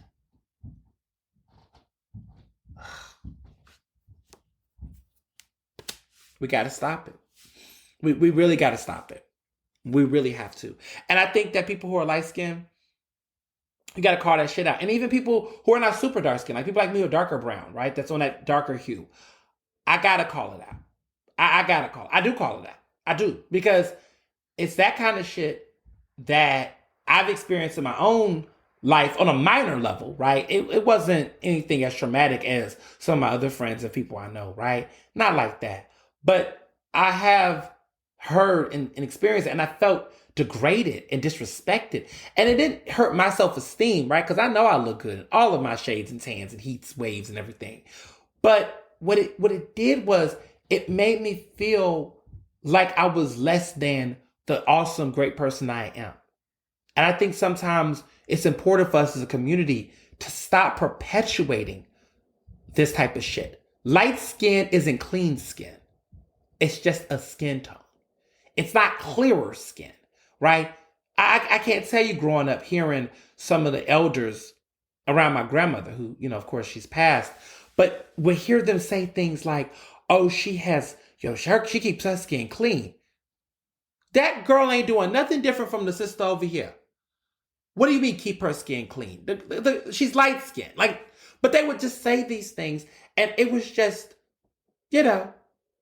casual conversation. Ooh, you need to get out of the sun. You getting dark and ugly.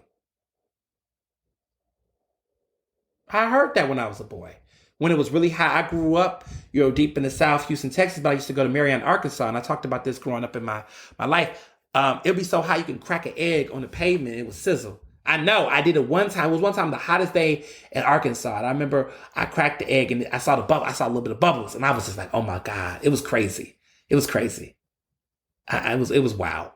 But that being said, I remember just get out the house because you stay in the house because you're getting dark and ugly because your skin is getting dark. And I would hear that.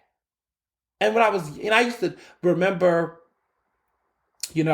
folks in my grandma's house and in the church, they would say stuff like, you got to put some dark soap on the boards. Y'all got to make sure you scrub them down, so they don't get too dark. That was a thing. And I don't know, there's so much to unpack there because I think that darkness that deep in the South then was also associated with crime and the notion of being profiled. And there was, but also there was this level of sacredness that would happen. I remember seeing a father actually, he was a minister who had two daughters, one from his first marriage, and she was dark skinned, and the other one from his new marriage, and she was light skinned. And he would always be guard over his daughter who was light skinned. He was just very protective of her, and just really just was like, she stay in the house. So I gotta get away from them boys. But he let his other daughter just, whatever, he didn't really care. But he was very protective of the other one. And that was colorism. Because she was considered prettier. But the other girl was pretty too. I thought they were both pretty growing up. But he was very protective of her because she yellow bone. He said, I gotta protect the yellow bone is how he referred to his own daughter. And so it's getting deep. I didn't know I was going to get deep on this podcast, but it's very cathartic. And sometimes I don't know where the conversation is going to go. And that's what makes the show Ernestly Speaking great, because sometimes we just go there. But I say all to say, we got to get our shit together. So speaking of getting our shit together, something happened in Philadelphia, and this might be happening in your city, folks. So if you are in New York City, if you are in Jersey, you are in Houston, wherever you are, Houston, H-Town, that's my hometown. I know that y'all gonna be all right when I talk about this. So y'all might just be like, you know what? Let me just fold my hands and listen to what's going on everywhere else. Let me tell y'all something. The calendar came out this week from the city, the city, the Philadelphia, city of Philadelphia released their calendar of holidays. After acknowledging Juneteenth as a holiday, right, in the calendar, as of last year, like literally last year, they decided this year, we're just going to take it off. And people were trying to come up in my comments and say, well, maybe there's confusion. Child, sit down. Sit your ass down. Okay? Because, baby, let me tell you something. Take several seats. Okay? Several seats in that order. Because there was a lot of people that really, been cutting up. And I think that it says something that we have a situation where, listen, Juneteenth is one of the blackest holidays. Okay, you got MLK Day, you got Kwanzaa, right? But they don't acknowledge Kwanzaa. But Kwanzaa is a black holiday, right? You also got, Jackie Washington Day. Inside joke, if you don't know what Jackie Washington Day is, please look it up, okay? Because Jackie Washington Day is still a day. July 15th is Jackie Washington Day.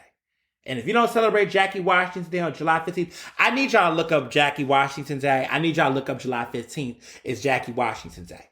And as a proud black man and as a black person, I celebrate Jackie Washington Day. Iconic, okay? So y'all need to look up that day. But that being said, you got Juneteenth, which is a pivotal day. To me, Juneteenth is my black 4th of July. Okay? 4th of July, I just be taking off and eating grilled food. I don't really be like all patriotic with it. I don't be all hype. I mean, I think years ago, like nearly 10 years ago, me and my bestie, we wore these American tank tops that we found from the store because we wanted to be cute. But child, listen, we just be here for the food. But Juneteenth is my day, is a day I'm proud of.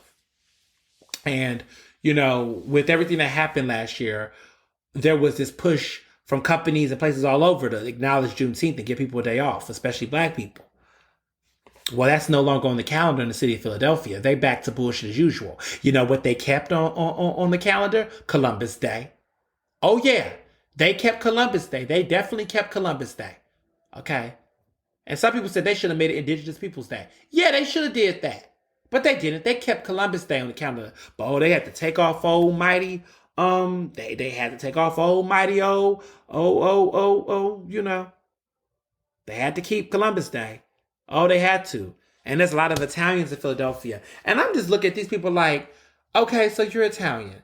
You're proud of Christopher Columbus? Like, are y'all proud of this man? Are y'all really like that into Columbus?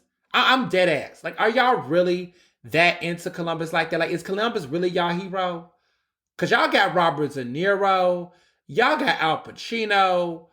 Y'all got Frank Sinatra. I mean, y'all got some other people out here that could be better alternatives. So I don't even know why y'all be going up.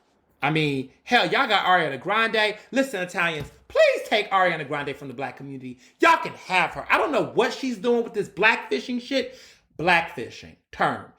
Basically, when white people, non-black people, acquire and really do a job to try to darken their skin or their complexions or their looks and their aesthetic, their accents, to try to appeal to the black community or appeal as if they're one of them.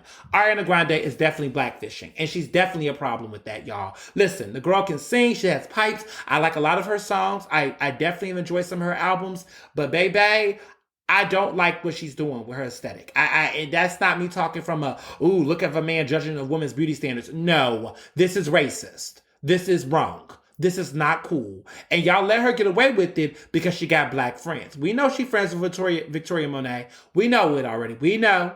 But that does not take her off the hook. It does not take her off the hook. Okay? When you look at the music videos, she be getting these deep ass tans. Okay? I remember her back in the day when she was on those Nickelodeon shows. She didn't look like that. And there needs to be a real conversation about it because I've been noticing even the accents, Seven Rings was what did it for me. When you look at the Seven Rings video, even that aesthetic, girl, what are you talking about? What are you doing? What are you doing? What are you doing? It's one thing to appreciate culture. It's one thing to appropriate, but she ain't even appropriate. She assassinating the culture, y'all. She is not Latinx. She is not of any of that ethnic heritage. She is Italian. That is it. Okay? It's not even Ariana Grande. It's Ariana Grande. Okay? Facts. It's Grande. She put the Grande on it to make that shit cute because that's how it looks. And she also played up her ethnicity. A lot of these white women that play up racial ambiguity to try to sell records. But they don't. But if Ariana Grande was really black, right? If she was actually a black woman, I wouldn't say that she wouldn't sell. But her crossover would have not been as fast. It wouldn't have been. Because when she started off in industry, she was not looking like that. I noticed that the bigger her records and her looks, the darker she went, the male she played up in. I mean, that makeup, that tanning and shit, whatever she's doing, that shit is fierce. It is fierce. There's videos where I'm looking like, is that what is she? I had to remind myself. If you look at her brother Frankie Grandy, Ariana Grande, I'm gonna start calling her Ariana Grande because that's her name, Grandy, Ariana Grande. I got to get myself off of the grande because I can't perpetuate it, y'all. She is a white woman. Italians, attack. No, I'm joking. Italians, claim her. Take her in. Take her in. Embrace her. Put her up for heritage. Hell, have an Ariana Grande day. Or Grande day. Have an Ariana Grande day. A Grande day. Have it. Because she needs it. And she needs to stop. And I'm just telling y'all, this proximity to this melanin is fierce. Got these girls out here doing all kind of different things. This black scent she has. I mean, Aquafina too. But that's another conversation for another day. But Aquafina, stop it. Cut it out. I think she's trying to cut it out. I don't know. But she needs to stop it too. Because all of that performative. I mean, listen. I liked Crazy Rich Asians. I thought that was a great movie. I really, really enjoyed it. And I encourage people to watch it. It's really great Asian cinema, you know, as far as we don't have that many options, unfortunately, at the box office. I did see Parasite, and I thought Parasite was incredible and one of the best movies I saw last year and this year because I rewatched it. And listen, movies with subtitles, it's America, diversity, you'll be all right. Watch Lupin with the French subtitles. Such a good movie. Miniseries. Oh, so good. I want the next episodes. I need to find out what happens. I'm addicted to it. And I'm so happy that you all are really watching it because it is so good. French, heist, black, bonjour. That's as much French as I know. I still say Jew. I say Jew is Jew. I used to say just. I'm trying to work on I'm really not trying to work on my French, but you get it. Anyway. That being said, yes, we have to end that. But I say all that to say, back to Juneteenth. The city fucking up. We need to have Juneteenth on the calendar. Y'all need to stop, okay? I'm tired of all these damn stunts, right? You all made that promise to people to acknowledge this as a holiday, and then all of a sudden, once you start to see Biden come in there, y'all start to scale back on your promises and your obligations to the community. Stop playing in our face. Give the people what they want. Okay? Period. There's a lot of people out here that was lying and trying to be super political. I'm sorry. There was no explanation for what the city did. All this budgeting stuff. Fuck out of here. I come with the receipts. Okay? And so let me tell you what was said in the email that was sent to city government. Per the deputy finance director, Juneteenth has been removed from the list as it is not yet decided if it will be recognized, a recognized 2021 holiday. That's what they said, quote. That's what they sent to city people. So they removed it. And someone tried to say in my comments that, you know, pretty much they were saying that to make it annual permanent, it has to be approved as a part of the negotiations with the unions during their collective bargaining, which is coming up for all city unions. Hope that helps to provide clarity. Listen, if you're not the mayor, I want an explanation from the mayor on official parchment. And that's what I said. And people understood what I said. And I keep it real. I keep it real. I want it on parchment paper. I want the official stuff. Period. Because at the end of the day, y'all just did this without even talking to anyone. Talking to anyone as the community. Give people the heads up. See, they don't want nobody to say anything. They just think they can slide these little things in. They slid it in today during inauguration. Because guess what? They thought we was all going to be asleep. But I tell y'all, stay woke. Because you never know when they're going to try to creep something up at the 11 o'clock, the 11th hour. You need to stay awake. You need to stay update. Because listen, this is the stuff I'm talking about. See, this is what I'm talking about. White progressives.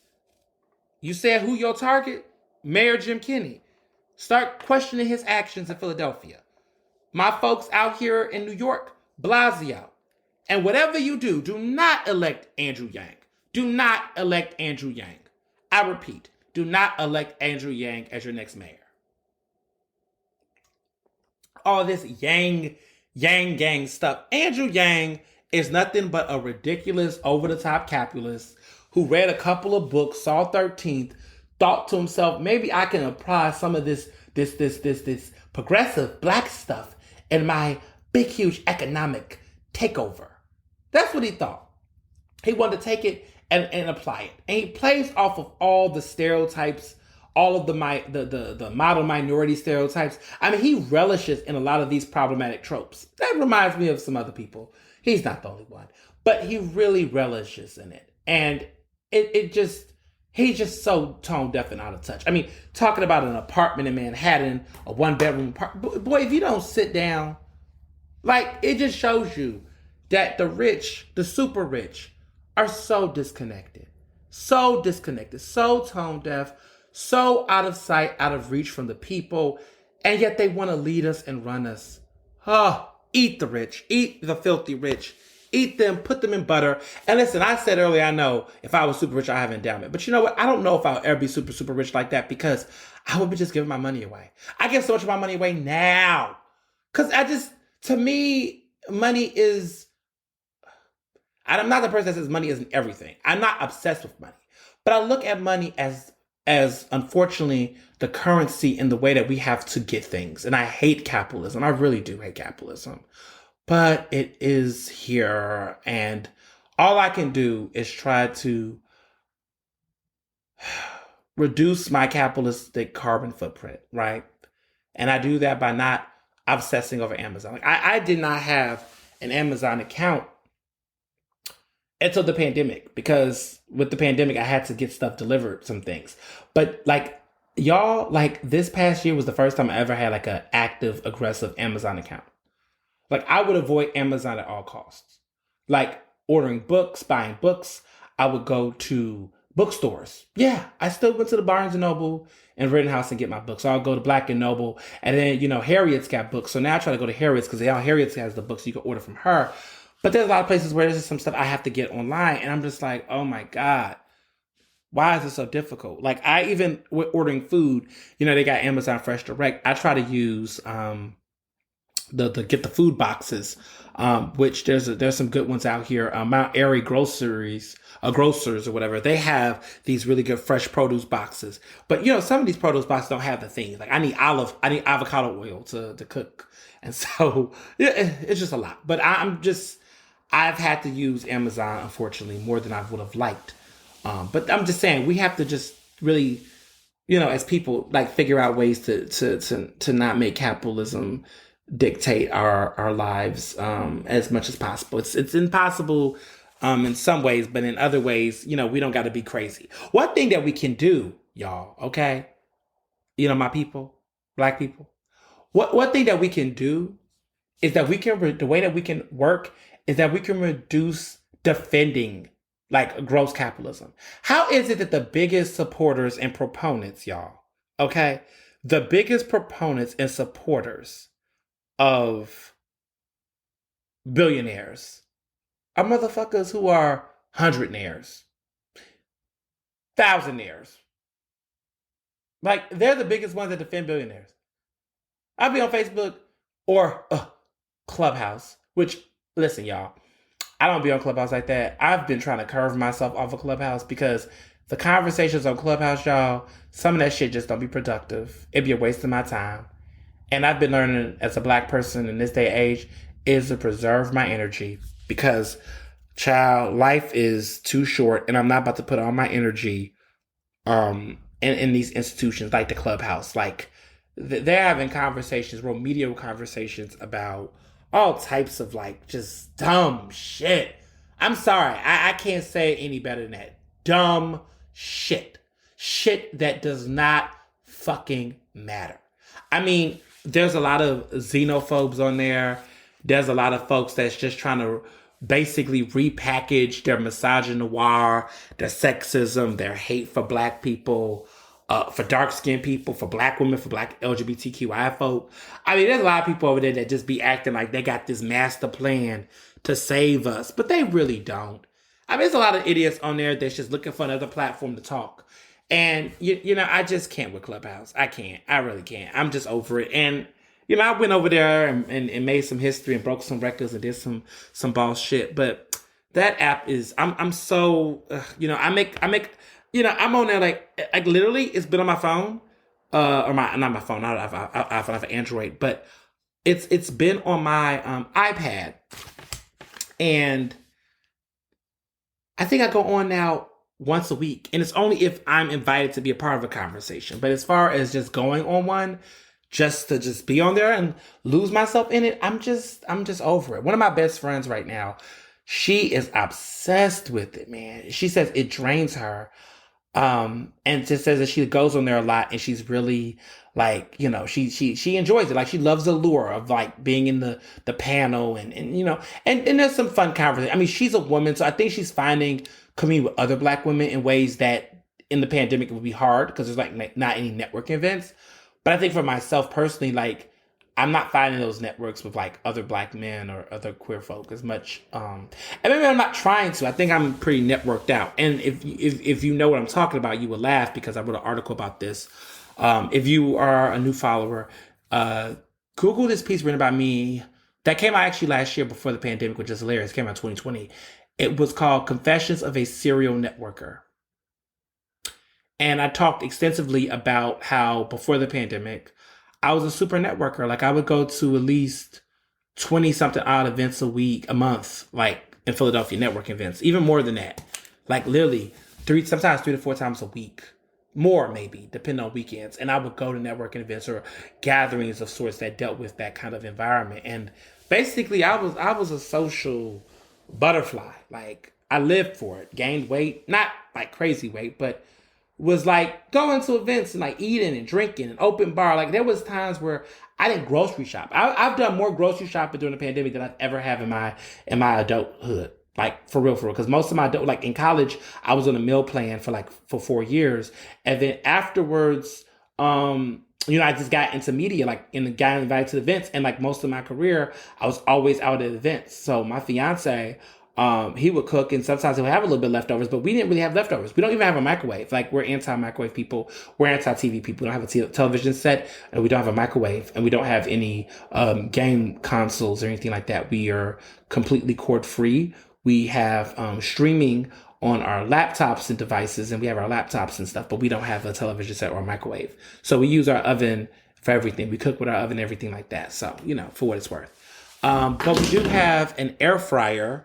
We do have that. We do have an Instapot and a crock pot and a George Foreman like grill item, which is pretty good. We haven't used any of these things directly yet because it was a part of our wedding registry. And Mr. Johnson, my fiance, he is very like, as I'm talking to you, I'm looking at these boxes, and we've made like a nice tower of these boxes of all of the gifts. So if you are someone who bought something off my wedding registry, I have received it. Thank you so much. Love you in advance. Sadly, a lot of people, I haven't used your products yet because my fiance has this plan that we will open them, I think he said after the wedding. Now, let me say this. Let me be very clear. I was like, we should open it for Christmas, like Christmas time. He was not for that. I was like, maybe the wedding shower. So I'm going to try to push the wedding shower. But he's all like, well, we're going to put all this stuff, and then we're going to have to set everything up. And I'm just like, well, shit, I want to use some of this stuff now. So let me tell you what was funny. We had a blender that we had, old blender. We had this blender. I mean, I think when I first moved into my first apartment, like when I first graduated, he got this blender, which he had in college, which he got from his house that was old. And we kept this blender for nearly not 10 years. He probably had it for 10 years, but we had it for several years. Shit, probably.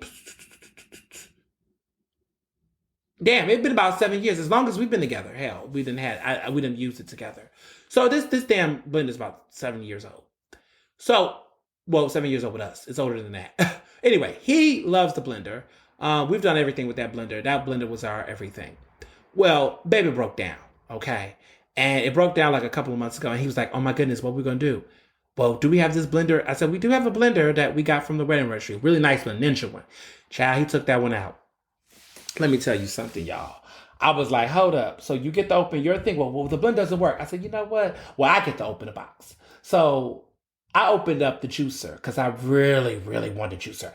And I would just say to the owner of the Better Box, and you know who you are in Philly, thank you. I use that juicer. I love that juicer. As somebody who is currently on keto, thank you.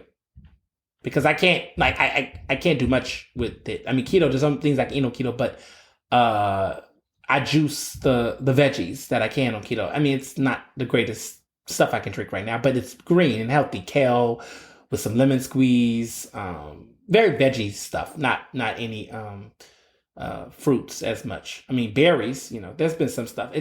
Anyway, thank you for the juicer. I cherish it. I appreciate it. And to everybody else who sent me things, I have your gifts. Thank you so much to all of you all who got me so many lovely things. And my registry is almost filled, actually, which I'm surprised about. My wedding is going to be in the fall in October.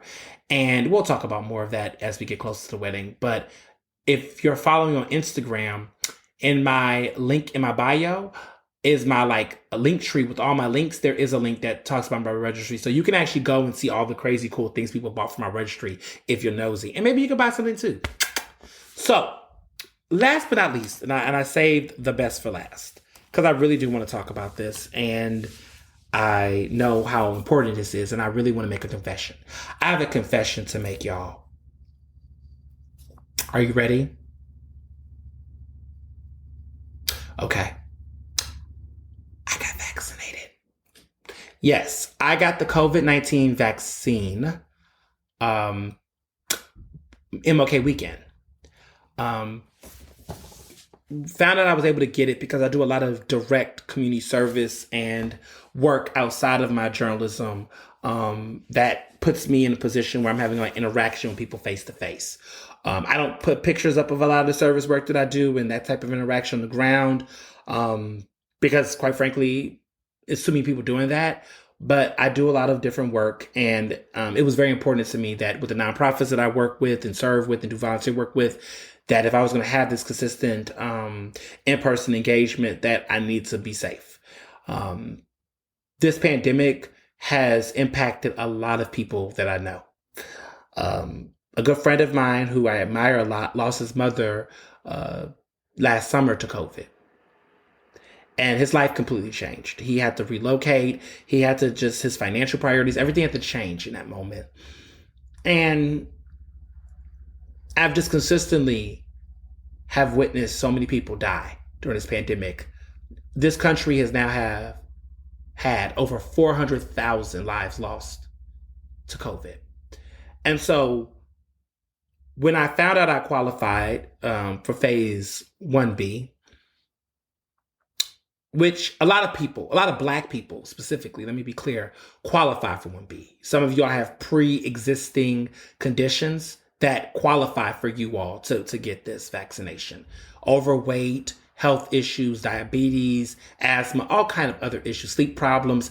You qualify if you can get this vaccination. There are a lot of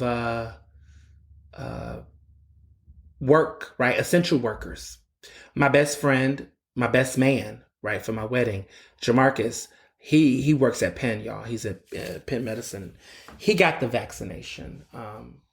And there was opportunity for me too. And Dr. Ayla Stanford, let me shout this Black woman out. Dr. Ayla Stanford, she helps lead this group called the Black Doctors COVID-19 Consortium. And this group is of Black doctors, physicians, healthcare experts, and volunteers that are committed to going into our communities and doing this work. They've been doing this summer humbly, with grace, with dignity, with resilience. In spite of everything that the city and people have thrown at them, they have kept this going. They started off by just doing COVID testing because they understood how important it was for people to get COVID tests. And it was so hard for people to access COVID tests. Now they have been able to get access to vaccinations, and they have the Moderna COVID-19 vaccine. So I was very even more excited because COVID-19 was created by a Black woman. And so Dr. Kinsey, right? She created was one of the people who created the Moderna COVID-19 vaccine. Now, there's also Pfizer and other options, but Moderna was the one that I got. And I was so happy because a Black woman was a part of that. And it made me trust the science more personally. But these vaccines across the board have been used and tested. And part of the reason why I got this vaccine was, one, because of that. Two, because I'm getting married and I just, quite frankly, do not have the time or energy to waste, on wondering what's going to happen to me next and worrying about it. I have a brother who is 17, who's going to be 18 actually in the spring, who's graduating from high school. I want to be present. I want to be at his graduation. I want to go to Houston. I want to see my family. I haven't seen them in, oh my goodness, nearly, y'all, it will be a year and a half. I have not seen my family in person. So if I was going to get on a plane, if me and my fiance was going to get on a plane, because he also got vaccinated, we're gonna be on a plane. We're gonna need to be vaccinated. So we did that. My mom's boyfriend, who goes back and forth to Philly for work, he got vaccinated. We all got vaccinated because one, our work requires it, but two, it's too many people dying and we're moving too much. And I just think that if we're trying to build herd immunity, we got to get vaccinated. We got to be safe. We got to be safe. We have to.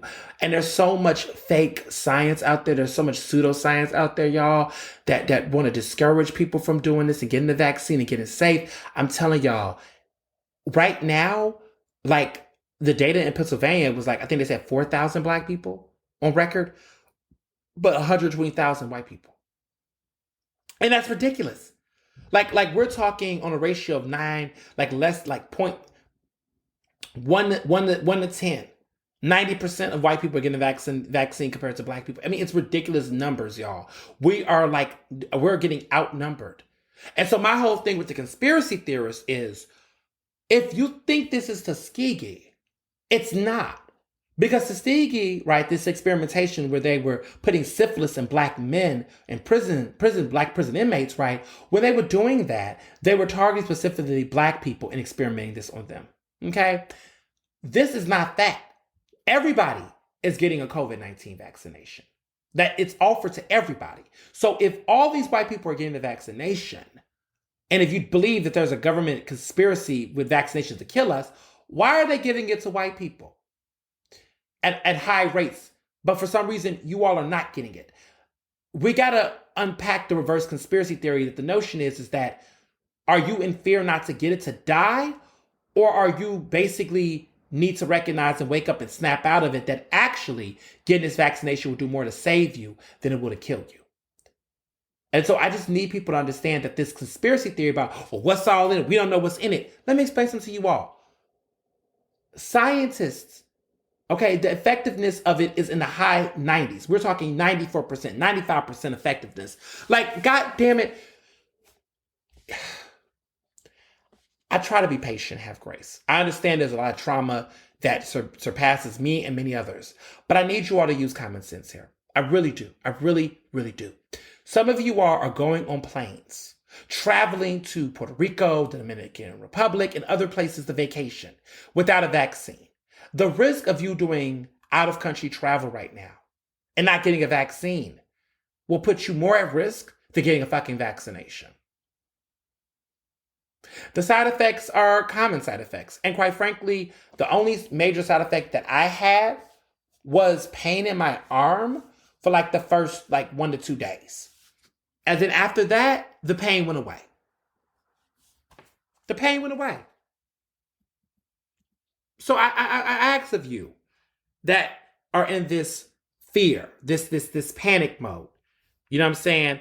To let the pain, that all these concerns, get the vaccine. You know what I'm saying? Get it.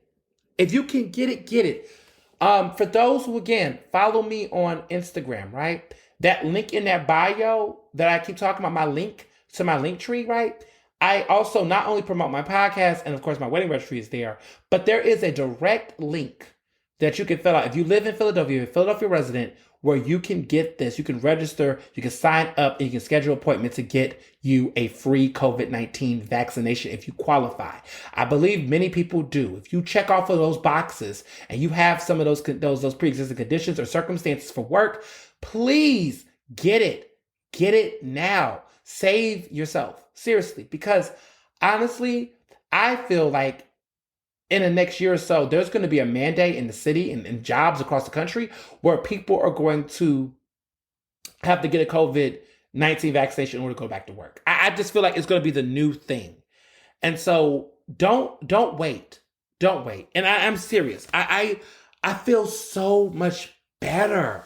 I can't even tell you, like, there's like a burn off of my shoulder. Now, let me be clear. I'm not running outside without a mask and skinny dipping and all that. I still got to get my next shot. February 11th, I got to go back and get the second shot. And then after that, me and the boo, my lovely fiance, we're going to be celebrating our 7th anniversary as a couple. His birthday is going to be near that weekend. Our anniversary is the day before Valentine's Day. His birthday is 4 days after anniversary, which is February 17th. So he's an Aquarius. I'm a Libra. Haha. We're going to go and have a beautiful staycation as in state, at Lancaster. That's what they call it. I call it Lancaster, but they call it Lancaster or whatever they call it. You listen, I call it Lancaster. We're going to be in Lancaster, is what they say. But we're going to be there and staying at a nice little resort situation. But we'll be vaccinated and we'll be, in a better place. So I'm excited. I'm excited about this. I'm excited about the fact that I can breathe a sigh of relief because these numbers are going up everywhere. There's now rumors of a California variant now of the coronavirus. There's also over 1 million cases in LA, and to be very clear, 1 million cases, y'all, in LA County. They're the first county to succeed over 1 million cases of COVID, and they're the second largest in the country. So New York is actually doing better with them on that. There are concerns about these variants, but there's apparently saying that they're starting to see a global reduce in new cases, which is sounding very promising. So, we're trying to get there. We're getting there. It's going to take some little time because, we had a trash ass president that really slowed up progress. But, Biden's trying to jump on that real quick. I wish he jumped on that student debt, but, I'm feeling better on that front. And, I just want more people to as well. So, yeah, it's a new day. It's a new day. That's it. Until next time, peace. Ernestly Speaking is recorded in Philadelphia, Pennsylvania, and can be found on Apple Podcasts, Google Podcasts, Spotify, and SoundCloud. To stay up to date with the latest on the show, follow me on Facebook, Twitter, and Instagram at Mr. Ernest Owens.